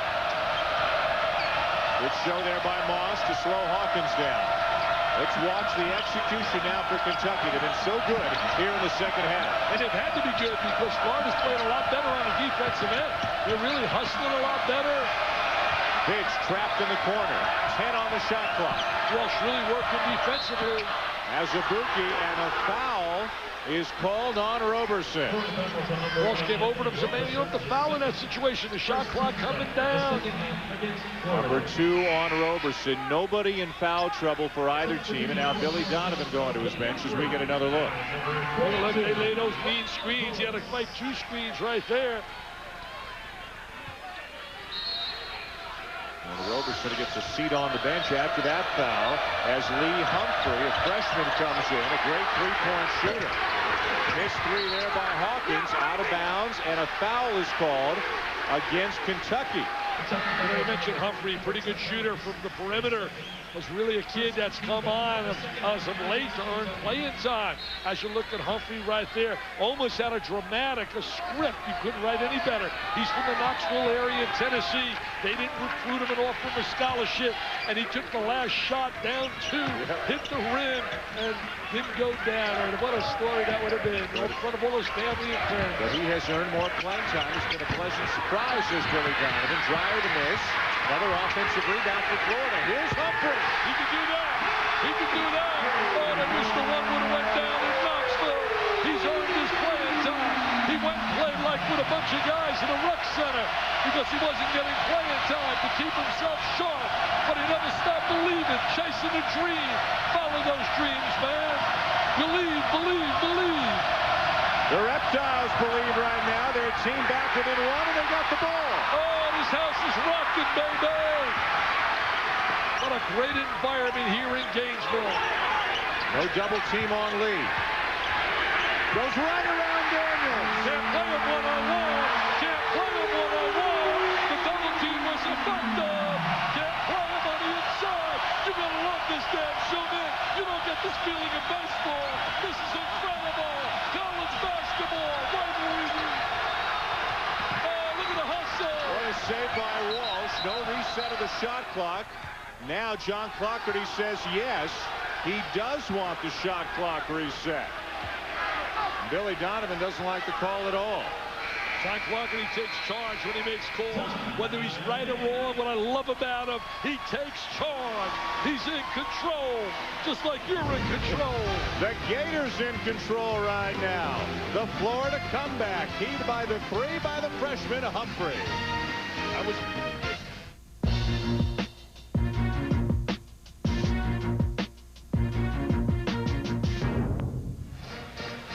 Now part of the pregame festivities here. Yet another marriage proposal for the shy reserve Dick Vitale. I hope Lorraine is not watching this game back at home. She's already sleeping. She's not watching the game. My son-in-laws are in the house though. Thomas Krug and Chris Forzo, doctor, orthopedic surgeon here in Gainesville. And a fellowship, trained under a great guy. I introduced you to Dr. Delicato, who's the team orthopedic surgeon for the University of Florida. And the guys are sitting over on the other side in the midst of the refined Rowdy Reptiles, the non-students, some older people wearing the shirts. The Reptiles, the students are right behind us, and they're going nuts right now with Florida on top. And Daniels draws the foul. Tom Lopes with a call. Tell you one thing, you watch a kid like Humphrey, he gives him such a lift. He comes out with a lot of energy, and it doesn't hurt when he knocks down a three. I just love the enthusiasm and the energy of environments like this. See, I didn't feel that last night at Hartford. I told you, I thought that was an NBA environment. I told you, if I were coaching there to Jim Calhoun, I would simply say, play your games at Campbell Pavilion, baby. Even though one holds, I mean, the bottom line talks, right? I mean, one holds 7,000, one holds 16,000. Well, you want to pay Jim the big bucks, you got to play at Hartford. Hayes will have a seat. He's earned those dollars and deserves it. Orbshoot back in for Kentucky. Daniels misses them both. Boy, Florida playing with an extra spring in their step right now. They look like they've taken it to another level here in the last few minutes. And they look a lot more focused than we've seen them in the past. We've seen them with some lapses. They have come out with a commitment here, and they have to. And that's what Kentucky brings out of you. Now Hawkins is called for the foul. He didn't like that one at all. Number 2 on Hawkins, a very aggressive defender. You know, I think when you look at Tubby Smith, you think about Kentucky, what's always amazed me is the love their fans have for this team. They travel with them. They follow them all over. They really have such an unbelievable appetite for Kentucky basketball. Sometimes it can become absolutely ridiculous because they don't expect them to lose. Lee with a very strong move, and now Orbshoot is called with the foul. Lee really attacking the basket, getting a lot of isolations one-on-one. 14:34 to go in the second half. This is a part of Rivalry Week presented by Cisco Systems, the O'Connell Center, the O-Dome, here in Gainesville, Florida. Along with Dick Vitale, I'm Dan Shulman. This is Kentucky and Florida. It was a double-digit lead for the Wildcats. Midway through the first half, a 4-point lead at the break, but an inspired performance so far in the second half by the Gators. A big three by the freshman Lee Humphrey, and Florida's got the lead. Well, Dan, you said double-digit lead, and we talked about it earlier. There's only been 2 times this year where they haven't had a double-digit lead, and that was against North Carolina, where they led by as many as 8, and against Georgia. Georgia was an absolute shocking loss because it happened at home. I don't think anybody believed it. Hey, tonight, the last 9 minutes of an Indiana-Illinois game, Pat Forty, who does a great column in Louisville, told me they didn't score Indiana at home. A field goal in the last 9 minutes. 2-point lead, Gators. Lee goes out. Chris Richard back in. Reptiles roaring again. You know, you love seeing a kid like Lee and Walsh standing up cheering. Those guys are stars, and yet they're making like cheerleaders on the bench right now. Major game, especially for Florida. They're 4-3 in the SEC. Kentucky's 4-2. Also major because it's at home. Yep. You got to protect your home turf. Both teams coming off losses on the road on Saturday. Hayes dumps it down, and we've got a foul before the shot. Can't double up on Hayes. I would play him one-on-one, head-to-head. As soon as you double up, he's as good as an interior passer as you're going to find. Now watch the double up come at him. Watch the double up. Here comes the double team. Right, freeze it. See that double up? As soon as he gets double, he's fighting the open man. He really anticipates and reacts exceptionally well to the double team. The foul on Christian Dreyer, his second. Folks who watch Kentucky tell us when the Wildcats have struggled, it's been because other teams have contained not the guards, but Daniels and Hayes on the interior. And that's what happened in the game with Louisville, in fact. Brandon Stockton into the point again as Tubby Smith tries to wring as many minutes as he can out of that bench. Carter now zoning up on top, popped out by Humphrey. Daniels trapped in the corner, gets out of it. Fitch for 3. He's challenged on that shot. Florida ball. I tell you, there's so much intensity and energy in this place right now. You would feel like an NCAA title was at stake. I tell you, I get a kick out of people saying, you know, well, the regular season isn't meaningful. How nonsense that is. Come with us in the different arena. That's right. Feel the atmosphere in the building. And this one's going against Florida. Matt Walsh is called for the foul. Number 2 on Walsh trying to break free from Barber. I agree with you. You've got to schedule only 30 to 35 games. You've got thousands of college students making every game feel like it's the biggest game of the season. Dave Gavitt said it the best. We talked about Dave earlier. He said college is about the name of the jersey on the front. The NBA is about the name of the jersey in the back. Roberson. Oh, yes, they love that. Tell him it's not important. Right now, going to the goal. Very strong. Come out of Saginaw, Michigan. Anthony Roberson gets the Rowdy Reptiles out of there. Off their feet, baby. Listen to this place. Oh, my. Listen to this place. Tough defense right here. Going to get the deflection from the back. And then he's going to finish it in transition. Off he goes, baby, to the rack. Stolen by Walsh. Give it up. Give it up. You should have given it up. 3 cracks at it. Florida can't convert, but now we've got a foul. And Antoine Barber a little bit shaken up for Kentucky. Not a good play by Walsh right there. You got to give that ball up. Right now we see the deflection. See right now, go a little wider. Roberson, give it up. Give it up. Give it up. What are you trying to say? Well, let me just say this. What you want to do, if you've seen that sequence, you want to get in a 2-on-1 a little wider than the lane. You want to get wider than the lane to make one guy have a difficult time playing both. Chris Richard at the line for Florida. A freshman out of Lakeland, not all that far from here, knocks it down, and this is now an 11-0 run for the Florida Gators. Well, last night we saw Rashawn Anderson, he's from Lakeland as well. Home of the Tigers, Pudge Rodriguez going down there. Can you believe it? 40 Bill, I'm going to pull him up for a little low. How about Humphrey with the offensive rebound? I'll tell you, that gives you a lift when you see a kid like that hustle his way to get some PT right here. This kid busted his gut to get some playing time. Roberson. Almost got his second incredible bounce. How about another offensive rebound by the Gators? A weakness for them is rebounding, but not here in the second half. No, they're rebounding a lot better tonight. Even though they were down 2 on the rebounding totals at halftime, they got absolutely destroyed on the glass against Tennessee. They've had 4 offensive rebounds, either taps or grabs, on this possession. Ball's been down at this end of the floor for about a minute. Buzz Peterson's club had 18 offensive rebounds against Florida when they beat them by a deuce the other day at Knoxville. Shot clock running down, and Florida will retain possession with 3 on the shot clock.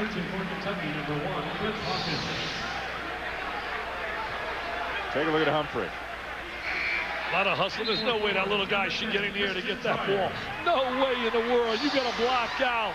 Very simple assignment on the lane. A breakdown, lack of concentration. Tubby can't be happy with that. So Florida with 3 seconds to shoot. You know, when you're at home like this, you don't want to hear at the end of the game who's a heartbreaker, and everybody says, well, great effort, man. You were right close. Right. There's no moral victory when you're at home. You got to lock up those home W's.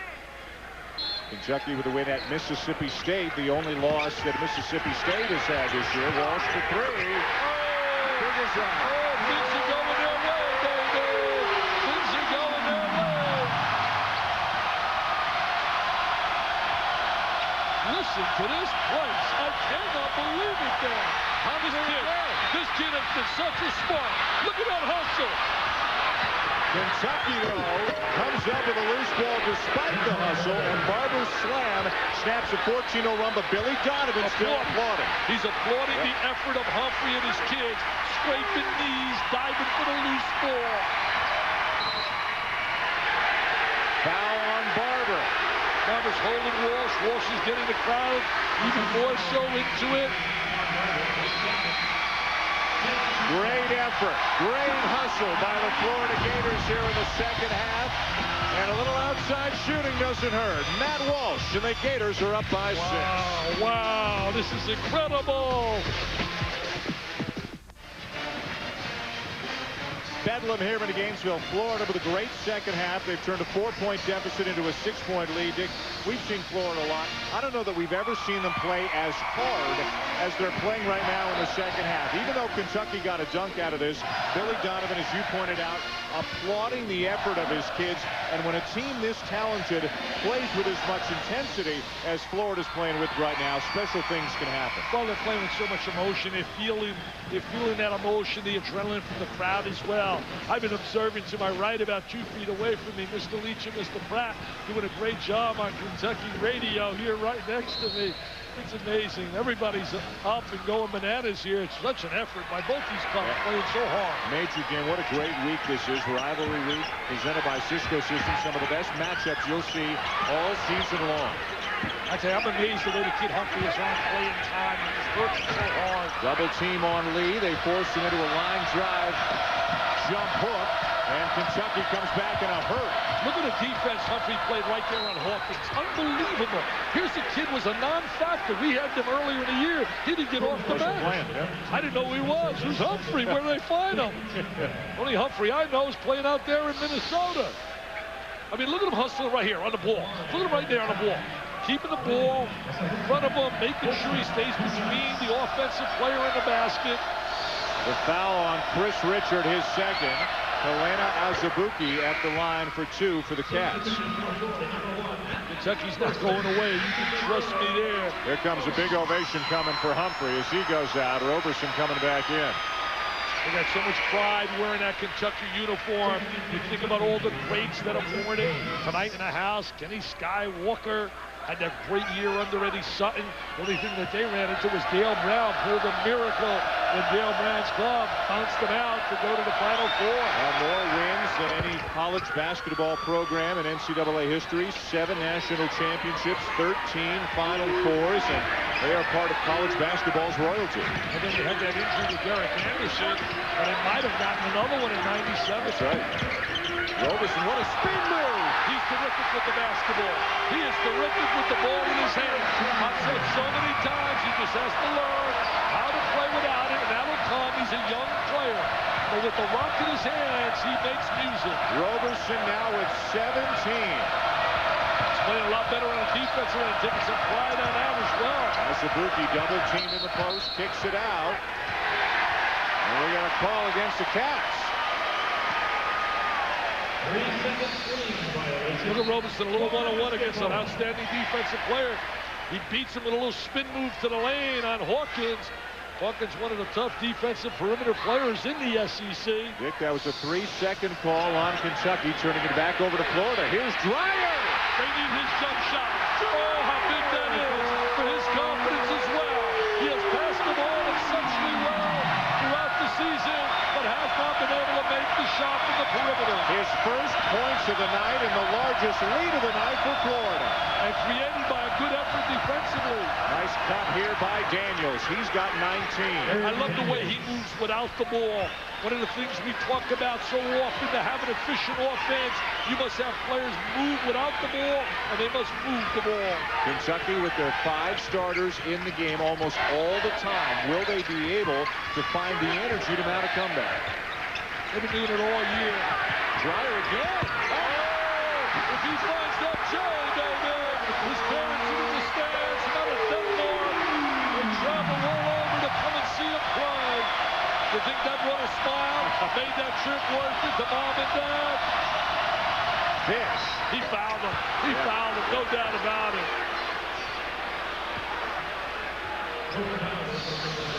Dryer's draining the nets, baby. Here he is, stepping out. Out of Denmark. He shot that one from Denmark. There he is the second time. He said, I'm feeling it. I got the rhythm now. He's got great size. Had the unfortunate injury last year. Put him on the shelf. Yeah, it turned out to be much worse than they thought. Foul on Walsh as Fitch misses a free throw. And look at the frustration for him. This has been more than a 20-point turnaround in this game. Kentucky was up big in the first half. And even with that free throw, they're still down 9. It's been a study of Kentucky all year long. And they've had one heck of a year. You see the 14-3 playing the schedule they play. They don't play cupcakes, my friends. Yes, sir. And they take everybody's best shot. Now they got to get out on Dreyer after those 2 threes, so he's going to drive it. And a block. And a foul is good for Moss. Moss comes over, nobody blocks out. The drive by Dreyer got people to come and give help and allowed him to get the lane to the basket. I love this environment, man. I just love it. I can stay here all night. Pitch with a fadeaway. Tough shot. Azubuike is held underneath by Roberson. Why don't we stay here all night till about 5 o'clock Thursday and then fly to Chapel Hill? We'll stay here all day and play. Here goes Dreyer to the goal. See, now watch how he has the lane right in here. He's got the lane right in there and goes up for the offensive rebound. Finds that opening, that seam, because the help that rotated over. Humphrey's going to come back in for Florida. You're talking about an environment, Dick, a program that was not really a regular on the college basketball map. I mean, they weren't a big-time player. So Mr. Donovan That's right. Billy Donovan's had more NCAA wins in 7 years here than the entire previous history of the Florida basketball program. I don't want them to hear me out there, but you know what? He's earning his dollars. And Jeremy Foley's paying him well.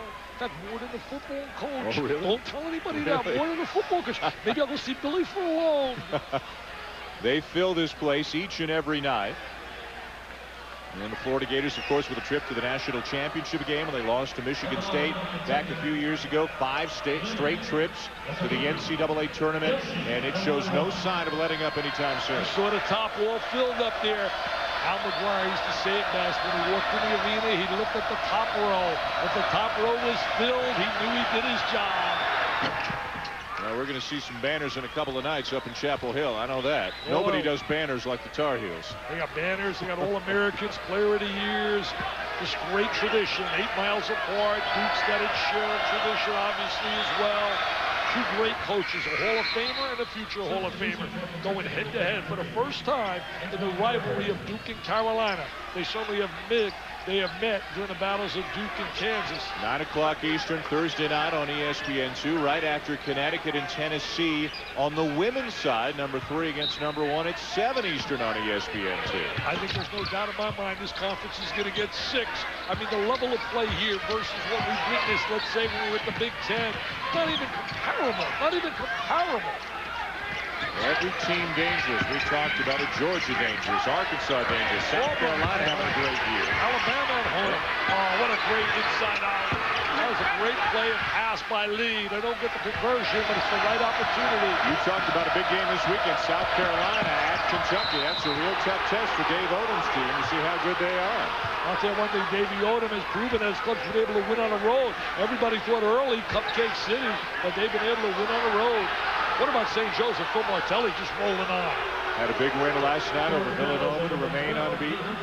Let me tell you, they can play with the big guys. I don't want to hear any doubt about who they play. Look at Xavier, mediocre right now in their conference. The Atlantic 10, they beat Cincinnati. Foul on Humphrey, his second. Hawkins misses the front end, and 3 Gators wrap up the rebound. They are working this half. They are playing with passion. A lot of good things happen whenever you do anything with passion and feeling. Here's Humphreys giving him a big spark with a 3 and an offensive rebound. Hawkins not going to let him get a look for a 3. He was hoping for a second down in the paint. They would like to spot him up for a 3, but Hawkins flies right out on him. Fitch with a push in the back of Walsh. Number 2 on Gerald Fitch. And we will step aside. Florida. Big comeback and a 9-point lead here in the second half.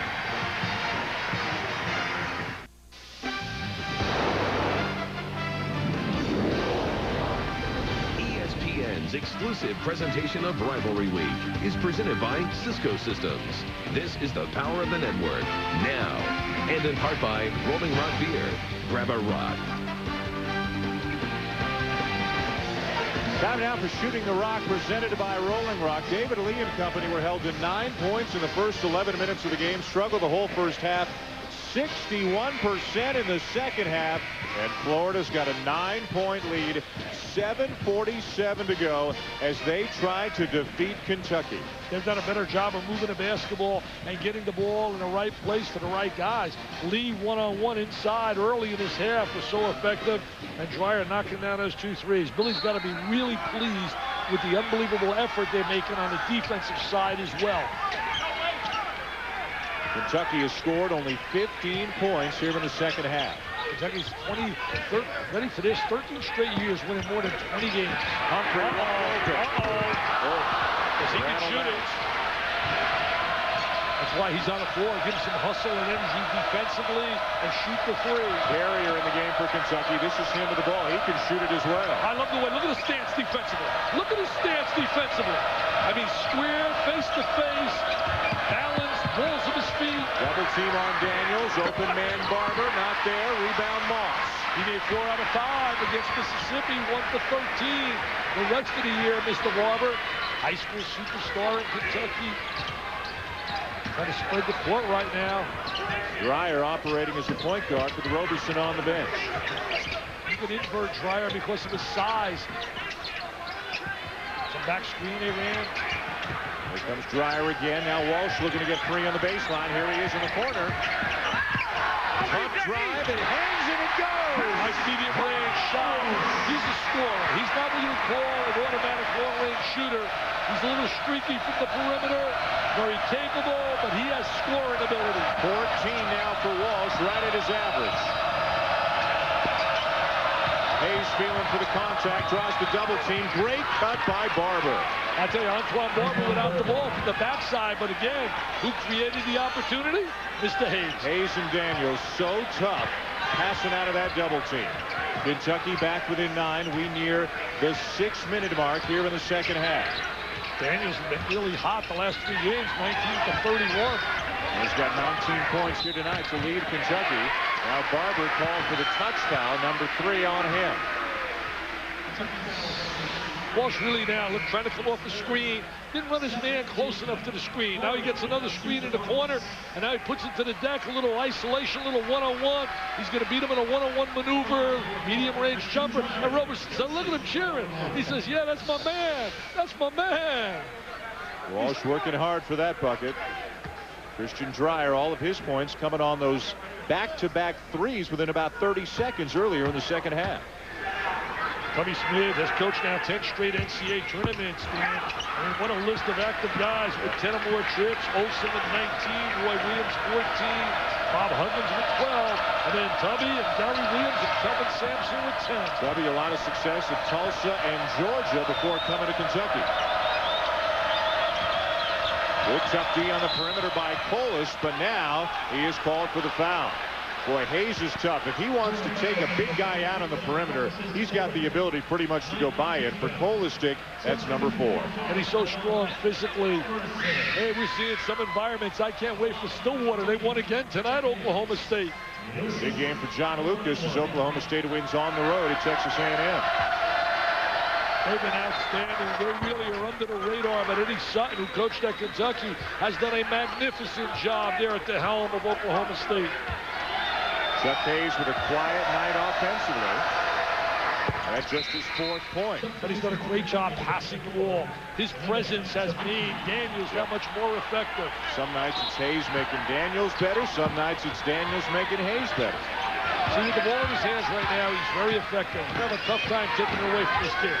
He's played by a really harassing defensive play. Hawkins averaging about 2.5 steals per game, second in the SEC. Lee, nice dump down, Polis, and a block from behind by Azubuike, still Florida ball. Azubuike did a great job rotating back because it looked like it was going to be an easy basket for Polis. Now look at this, Lee aware of the double up now, and there he is with the little hook pass. That pass, you don't see it too often. Plenty of time in the shot clock for the Gators. Tough inbounds play. Walsh wanted to foul, being harassed by Hawkins. That was a bad pass. Bad play there. Tubby Smith wanted to travel on Walsh. Walsh made a great play to receive that. Good strip. Good strip. It won't go down, but a foul by Walsh. Hawkins will go to the line. That's a great sequence for Cliff Hawkins. Hey, don't forget, tomorrow night, it's NBA Wednesday on ESPN. LeBron and the Cavs hosting Shaq and the Lakers at 8 Eastern tomorrow night. NBA Wednesday right here on ESPN. And LeBron James, my friends, is special. But shame on you, Shaq, being interviewed by Jim Gray, using that profanity. No way in the world. Man, that was absolutely second rate. He's too good a player and too good a guy to do that. I read where he lost with the 1-game suspension. He lost $295,000 for that. That's penny ante to him. Are you kidding me? That's in your league. It means nothing. Yeah. Means nothing. The commissioner was kind to him. But you're right. He's got to consider who's out there watching. Oh, the little kids who idolize and think the world, and he's got a heart of gold. I think you know Shaq. He's a beautiful guy. Hey, Kentucky back within 5. 5 minutes to go here in what's been a great game in Gainesville, Florida. Rivalry week presented by Cisco Systems and Super Tuesday here tonight in the SEC. Roberson. Rebound Hawkins. And Hawkins is fouled by Polis, and he's gone. Well, that was a silly foul by Polis. There's no doubt about it. Terry's sitting with the call, the official, right there to see it. You know what he does for a living? Tyler, Texas. He's a rancher. He has yearlings. He raises yearlings. Yep. You do your research. He's a rancher, man. Oh, there's the bump. Yeah. I mean, there's no doubt. You can't get away with that. Got 4 fouls. How do you do that? Look at the reaction. Who, me? I did that. No way. So Polis fouls out with 2 points on the night. And it looks like Adrian Moss, who started in the middle for Florida, will be the guy to take his place. And look at the intensity on Billy Donovan. Oh, yes. Look at that little, I tell you, he learned that from his man, from the mentor, Mr. Pitino, who he played for and then coached under. He knows these next 5 minutes are going to be big here at winning time right now. Major game for both teams. Don't forget, they close out the regular season against one another up at Rupp Arena. South Carolina leading the SEC East at 5-2. Kentucky is 4-2, and Florida's 4-3. Both the Gators and the Cats trying to bounce back from losses on Saturday. Reggie Hansen, Dave Hobbs on the left, Tubby in the middle. This is Hawkins. Rebound by Fitch and a block by Dreyer. Florida ball. You're on the road. You're down 5. Your point guard's got to convert. Azubuike called for the foul. Can't come up empty there. That's the 7th foul, Dick, or the 8th foul on Kentucky, so they're already into the bonus. See, I think the game is much more important to Florida. Obviously, it's important to Kentucky and Tubby Smith. You couldn't tell him that it isn't. But when you look at the importance of playing on your home floor, I mean, you got a date down in Rupp. You can't afford to lose to them here. Dreyer knocks it down. Florida's had a bit of a struggle from the line here tonight. 10 for 17. But Dreyer with the big one here. If you're looking for SportsCenter, coming up next here on ESPN, the latest on Bob Knight. Dan Marino changes his mind, and NBA All-Star snubs. A pretty long list in the mind of some as Dreyer knocks them both down, and the Florida lead is back up to 7. Dryer's really played well here in the second half. With those big threes, 2 in a row. Gave this crowd a big lift. All 8 of his points here in the second half, Dick. Daniels want him to touch it. Good things happen when he does. Tried to find Hayes. Out of bounds to the Gators. He got a little too unselfish there. He was like 3 feet from the goal. And he's been on fire lately. He should have shot that ball. Tubby wanted him to shoot that inside. Matt Walsh back into the game for Florida. Lee Humphrey sits down. They got the minutes they wanted out of Humphrey. He made a big three, gave him a lot of energy defensively, gave a little spark for the crowd. Billy Donovan might be playing a little offense-defense here, bringing in Walsh to the offensive end. A little 1-4 along that baseline, trying to get isolation, get 17 feet apart, eliminate any kind of help. Dreyer. Roberson thought about it. Double team on Lee. They've been effective when they've doubled him up. Pitch all the way. The bump by Dreyer. Again down the stretch. Kentucky's had a habit, Dick, even though they've been tired, of pulling out these close games. A very experienced team. Florida much younger. How do they respond here? Well, you got experience against youth, obviously, and that's certainly a big plus. Tubby Smith has said many a time, I will take experience. Gerald Fitch, certainly one of the experienced players. He's a senior. Daniels is a senior. Hawkins is a senior. He's going to have some young talent next year, though, with Joe Crawford, Rando, certainly Bradley, and Patrick Sparks. They're going to have some talent.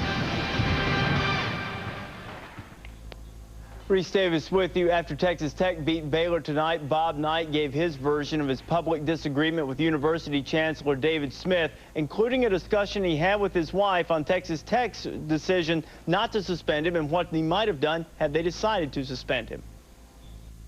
We decided last night that if that's the way it went with suspension, I would go through whatever means were available to fight that. But I would have stayed through the suspension simply because I feel so strongly about this situation, this school, this community, and these kids. And that would not have been easy for me to do, but I would have done it with them. And I'm just glad that everything's behind us, and I hope we can go on from here.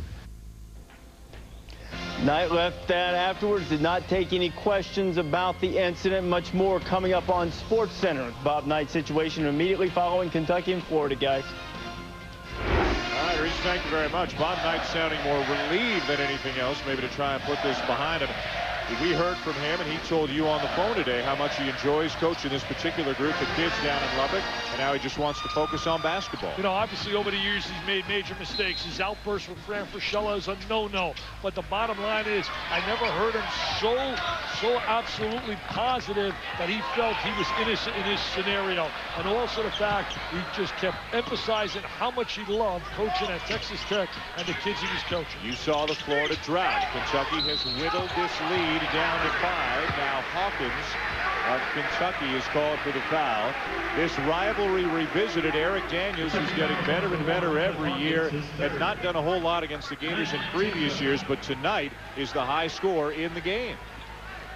He's been really hot lately, as we talked about. His last 3 games, he's been on fire. Add that to tonight as well. They got to get some help on a perimeter making shots from deep. See, right now, Hawkins doesn't give him a threat out there in terms of scoring. The foul on Hawkins, his third, and an 80% free throw shooter, and Anthony Roberson goes to the line for Florida.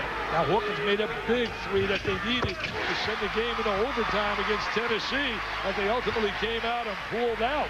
And he's an outstanding defensive player and also does a great job in terms of anticipating and distributing the rock. Big night for Roberson, as you can see. Some huge three-pointers for him here tonight.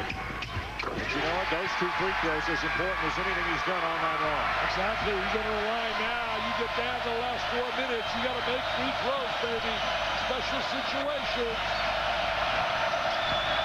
You want to get some touches inside to Hayes. He'll find the open man. He's an excellent passer. Looking for Daniels. There it is. And Moss is called for the foul. The high-low with these two guys is almost unstoppable. Well, they take away any help. You have a very difficult time providing any help at all to be able to stop that play. You're going to see him rotate to the foul line. Watch him right here. Freeze it right here. See, right now he's got a one-on-one to the inside. He wants to throw the lob up here. There it is. Throw it inside. One-on-one. Very difficult to defend that. They execute that. You know, people think that just happened. We watched the shoot-around today, and the intensity was amazing. We sat there with Scott Strickland, and we talked about how the unbelievable emotion and intensity at the workout. I mean, they were really after it. That's a carryover here into the game. Exactly. Daniels just 3 of 7, as you can see from the line, looking for his 20th point of the night.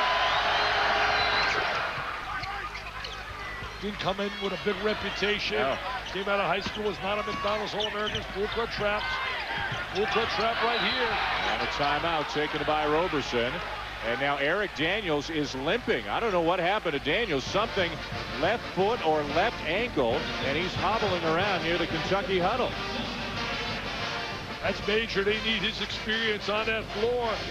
His ability to make the unique play at the end. We saw it against Mississippi State after the alternate possession, which we said has got to go. I mean, the alternate possession really, in essence, has stopped Mississippi State from being undefeated right now. And as you said earlier about Daniels, he's got this unbelievable knack of being in the right place at the right time. Let's see what he did, what kind of an injury this was. And there it is, yeah, right there. Ankle. Yes, sir.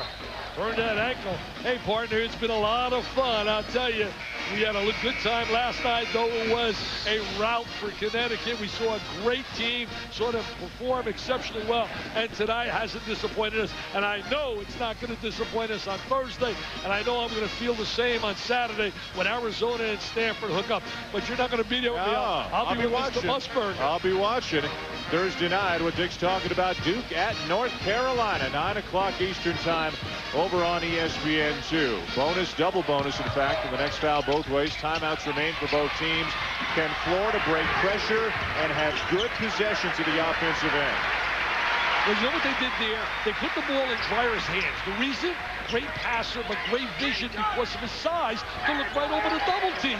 Great call by Billy Donovan in a timeout. That was not an accident. Under 3 minutes to go.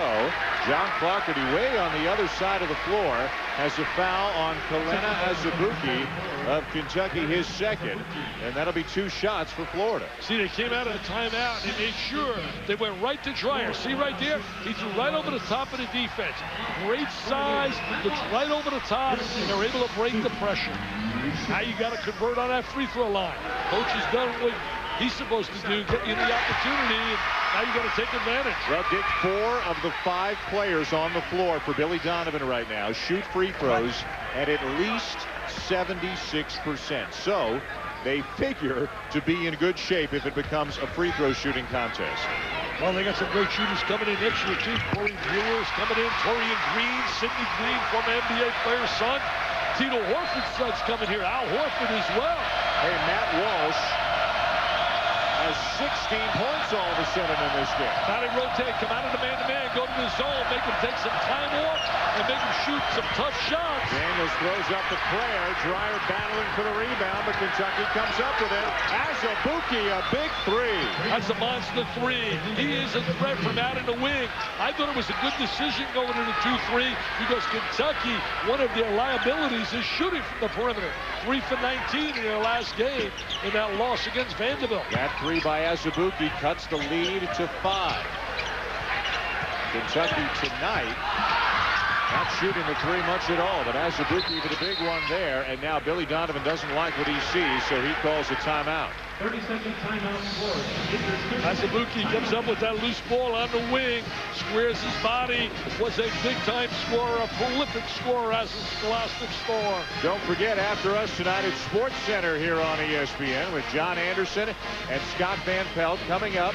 The latest on Coach Bob Knight. Dan Marino decides he doesn't want the job after all. Wow. Scott Van Pelt in there, man. I know he's got to feel a little bit hurt right now with the Maryland Terps struggling. But let me tell you, they are like 7th place in the ACC. They could win the Big Ten. They could win the Big Ten. Can the ACC get 7 bids? ACC can get 7, and I think the SEC can get 6. How are you going to deny Florida State? Yeah. And I think Maryland's got to go get a few more wins, and they can lock a bid because they beat Wisconsin, they beat Florida when they were #1, and they got to win over North Carolina. This SEC may be almost as deep as the ACC. This is a very big game for Kentucky and Florida, both chasing South Carolina. South Carolina at Kentucky on Saturday. The best record in the SEC belongs to a team in the West, Mississippi State, 18-1, 7-1 in conference play. They voted doing a great job. They were picked last this season. Moss, no, rebound Hayes. Look out, Kentucky can get it down to 3 or maybe 2. They always seem the way to come up with big plays. That means Hayes has got to get involved. Good recovery there by Dreyer to bother Daniels, but then a foul. Good penetration by Hawkins. Creating an opportunity on the interior. I love the mindset of these Kentucky kids. To be able to challenge every day, take everybody's best hit. There goes the left-hander to the basket, the dump down. Get the foul on Lee, his second. 2 free throws for Eric Daniels, who's missed half of them tonight. And the one thing the foul does, it stops the clock, and certainly that is a real plus for Kentucky. Coaches on every possession, has a great understanding of the game, good basketball IQ. Right now, 21 for 32 on the line.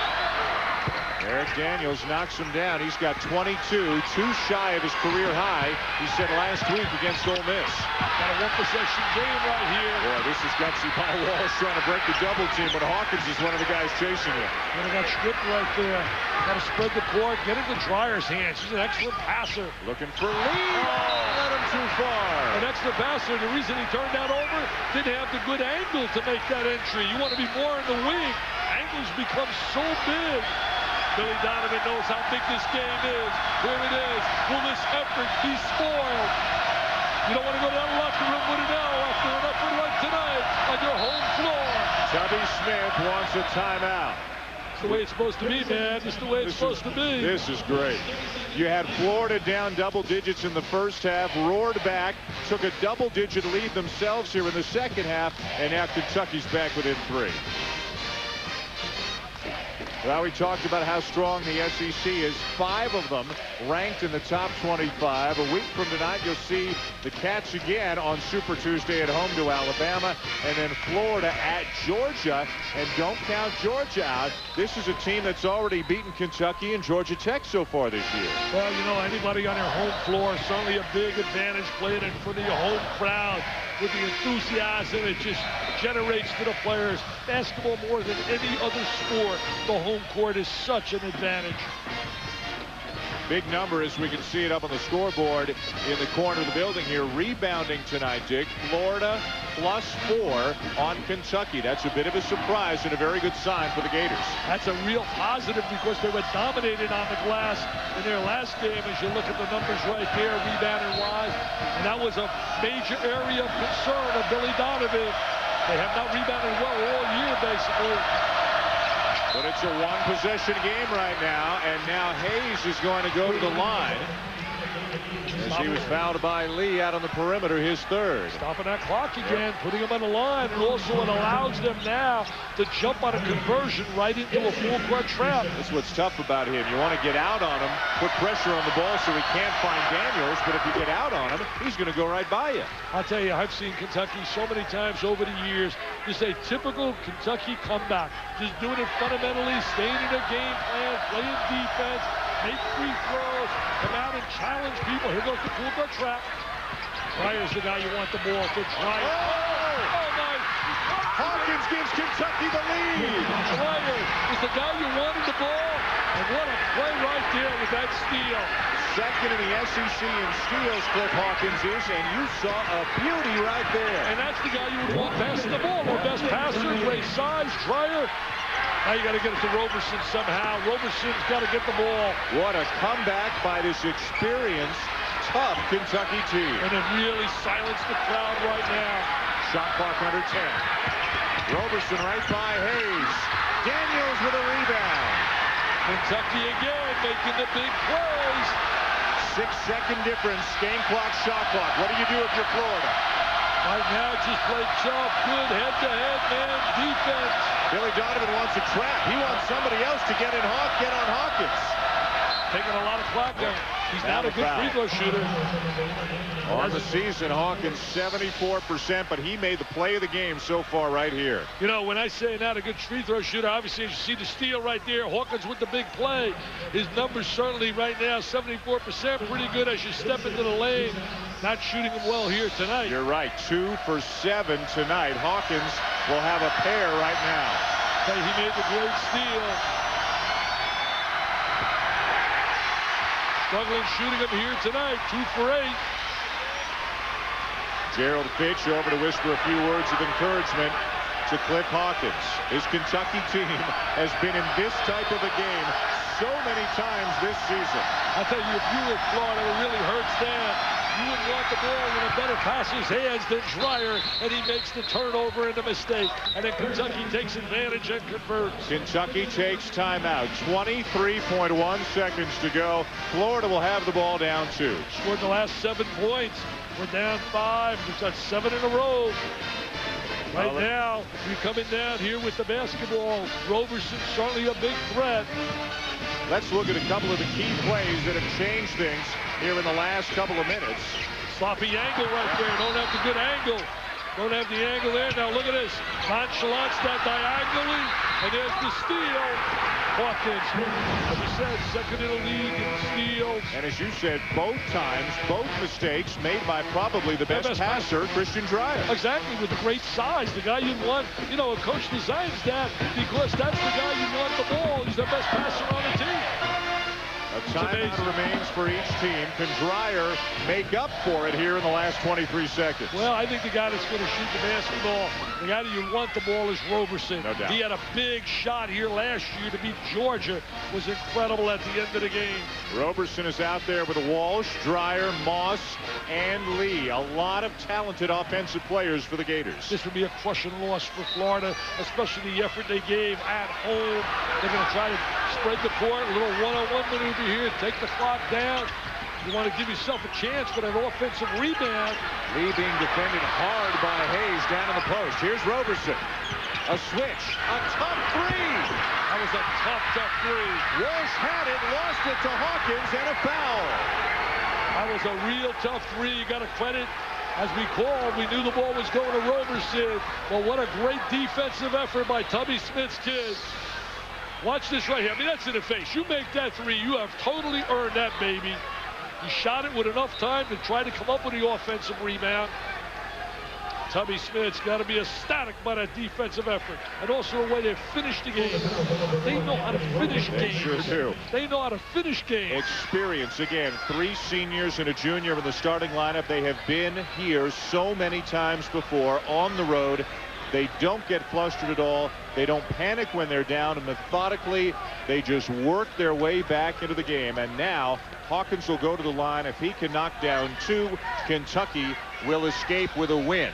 The biggest Florida lead was 10 points. It was 55-45 with 9.5 to go, and now they're on the verge of a loss. They're trying to see if there's some time left on that clock, too.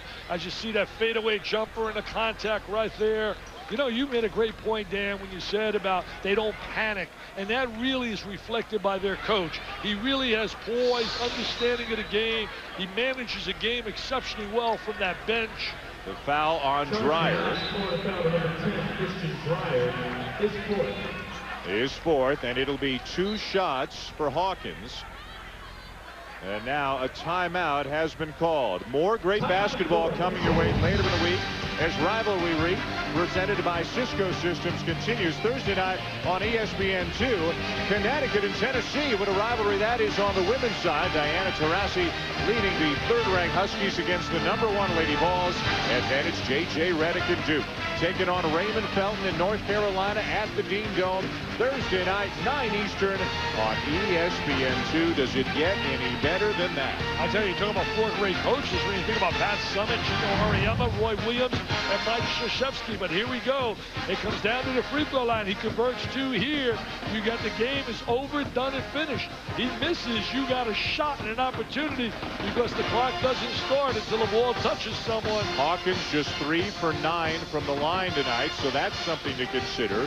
Roberson, Walsh, Dreyer, and if Humphrey's in the game, a lot of great three-point shooters for Florida, so they may still have a chance to do some damage. I'll tell you, statistics and all you study, you think you have the right scheme. You're Billy Donovan, you put the ball in your most efficient passer, and you come up with 2 turnovers in that possession. I mean, that's got to absolutely, I don't know how you keep your hair. I know I lost all my hair because you can't figure it out. And you got to feel for Dreyer. First time all season, his family is here to see him in person. They've come all the way from Denmark because of a 3-game homestand. Hit a couple of big threes. He's made some big plays, but 2 costly turnovers. And now Cliff Hawkins, the 5th-year senior, who has not shot him well here tonight, has a chance to lock it up. Well, he's going to keep him in the game. If he makes this. See, now if you're in this situation, you want to play tough defense to make them have to take some time off that clock. If I was Florida, I'd spread the floor looking for that baseball pass, getting the ball up the court. Clock does not start until it touches a player on the floor. And now Billy Donovan has called a timeout, so they have Kentucky rather, they've got 3.4 seconds to try and tie it up with a 3. If you're Billy Donovan, what kind of a play do you design? Well, you're trying to design a screen to get the ball up the court on a baseball pass to put it up the court as far as you can. You don't want to be pounding the ball on a deck and go 80 feet with the basketball. Clock wears down. You got no shot but a desperate shot. So screening is really important here. And if you're Kentucky right now, you want to make certain that you play really tough, but you don't want to get a foul situation with a 4-point play. Well, this is what I want to ask you. It's a 3-point game right now. Do you foul, put him to the line? Well, let me say this. I would. Everybody disagrees with me, basically. I think when you're under 7 seconds with the high percentage of 3-point shooters today, I let him put the ball in play in front of me, and I try to take some time off, but I will play the ball. You don't want any intentional foul, right? Because that's 2 shots in the basketball. Jay Billis with a really interesting article on ESPN.com just a couple of days ago about this very issue. So what will Tubby Smith decide to do if you're Billy Donovan is option #1, Anthony Roberson? Well, you know, Jimmy Valvano and I for years have always said 7 ticks under. We always believed in foul, and I know Jimmy was really a great proponent of that, and I am as well. But because I think that high percentage 3, man, is so unbelievable. You had Hawkins hit the 3 to send the game in overtime against Tennessee. What a couple of turnarounds in this game. About a 21-point turnaround from a Kentucky lead to a Florida lead, and now we've gone the other way, a 13-point reversal as Kentucky's got a 3-point lead. You know, but Florida's got no one to blame but themselves. Careless with the basketball, but you got to credit Kentucky for making the big play, making the plays when they were there. Billy Donovan's brought in Muhammad Abakar, a freshman from San Diego, a good outside shooter. So he's got Humphrey on the floor as well. He's got 5 shooters in the game right now. Walsh. And what's the call? Did he step out of bounds? Yes. It's over now. Unless you got a miracle somehow, Mr. Schulman. What a great win this is going to be for Kentucky. To win this game on the road, go back home, get ready for South Carolina. I mean, they were in such trouble. They were down big time. Florida got careless with the basketball. You got to give them so much credit for winning this game.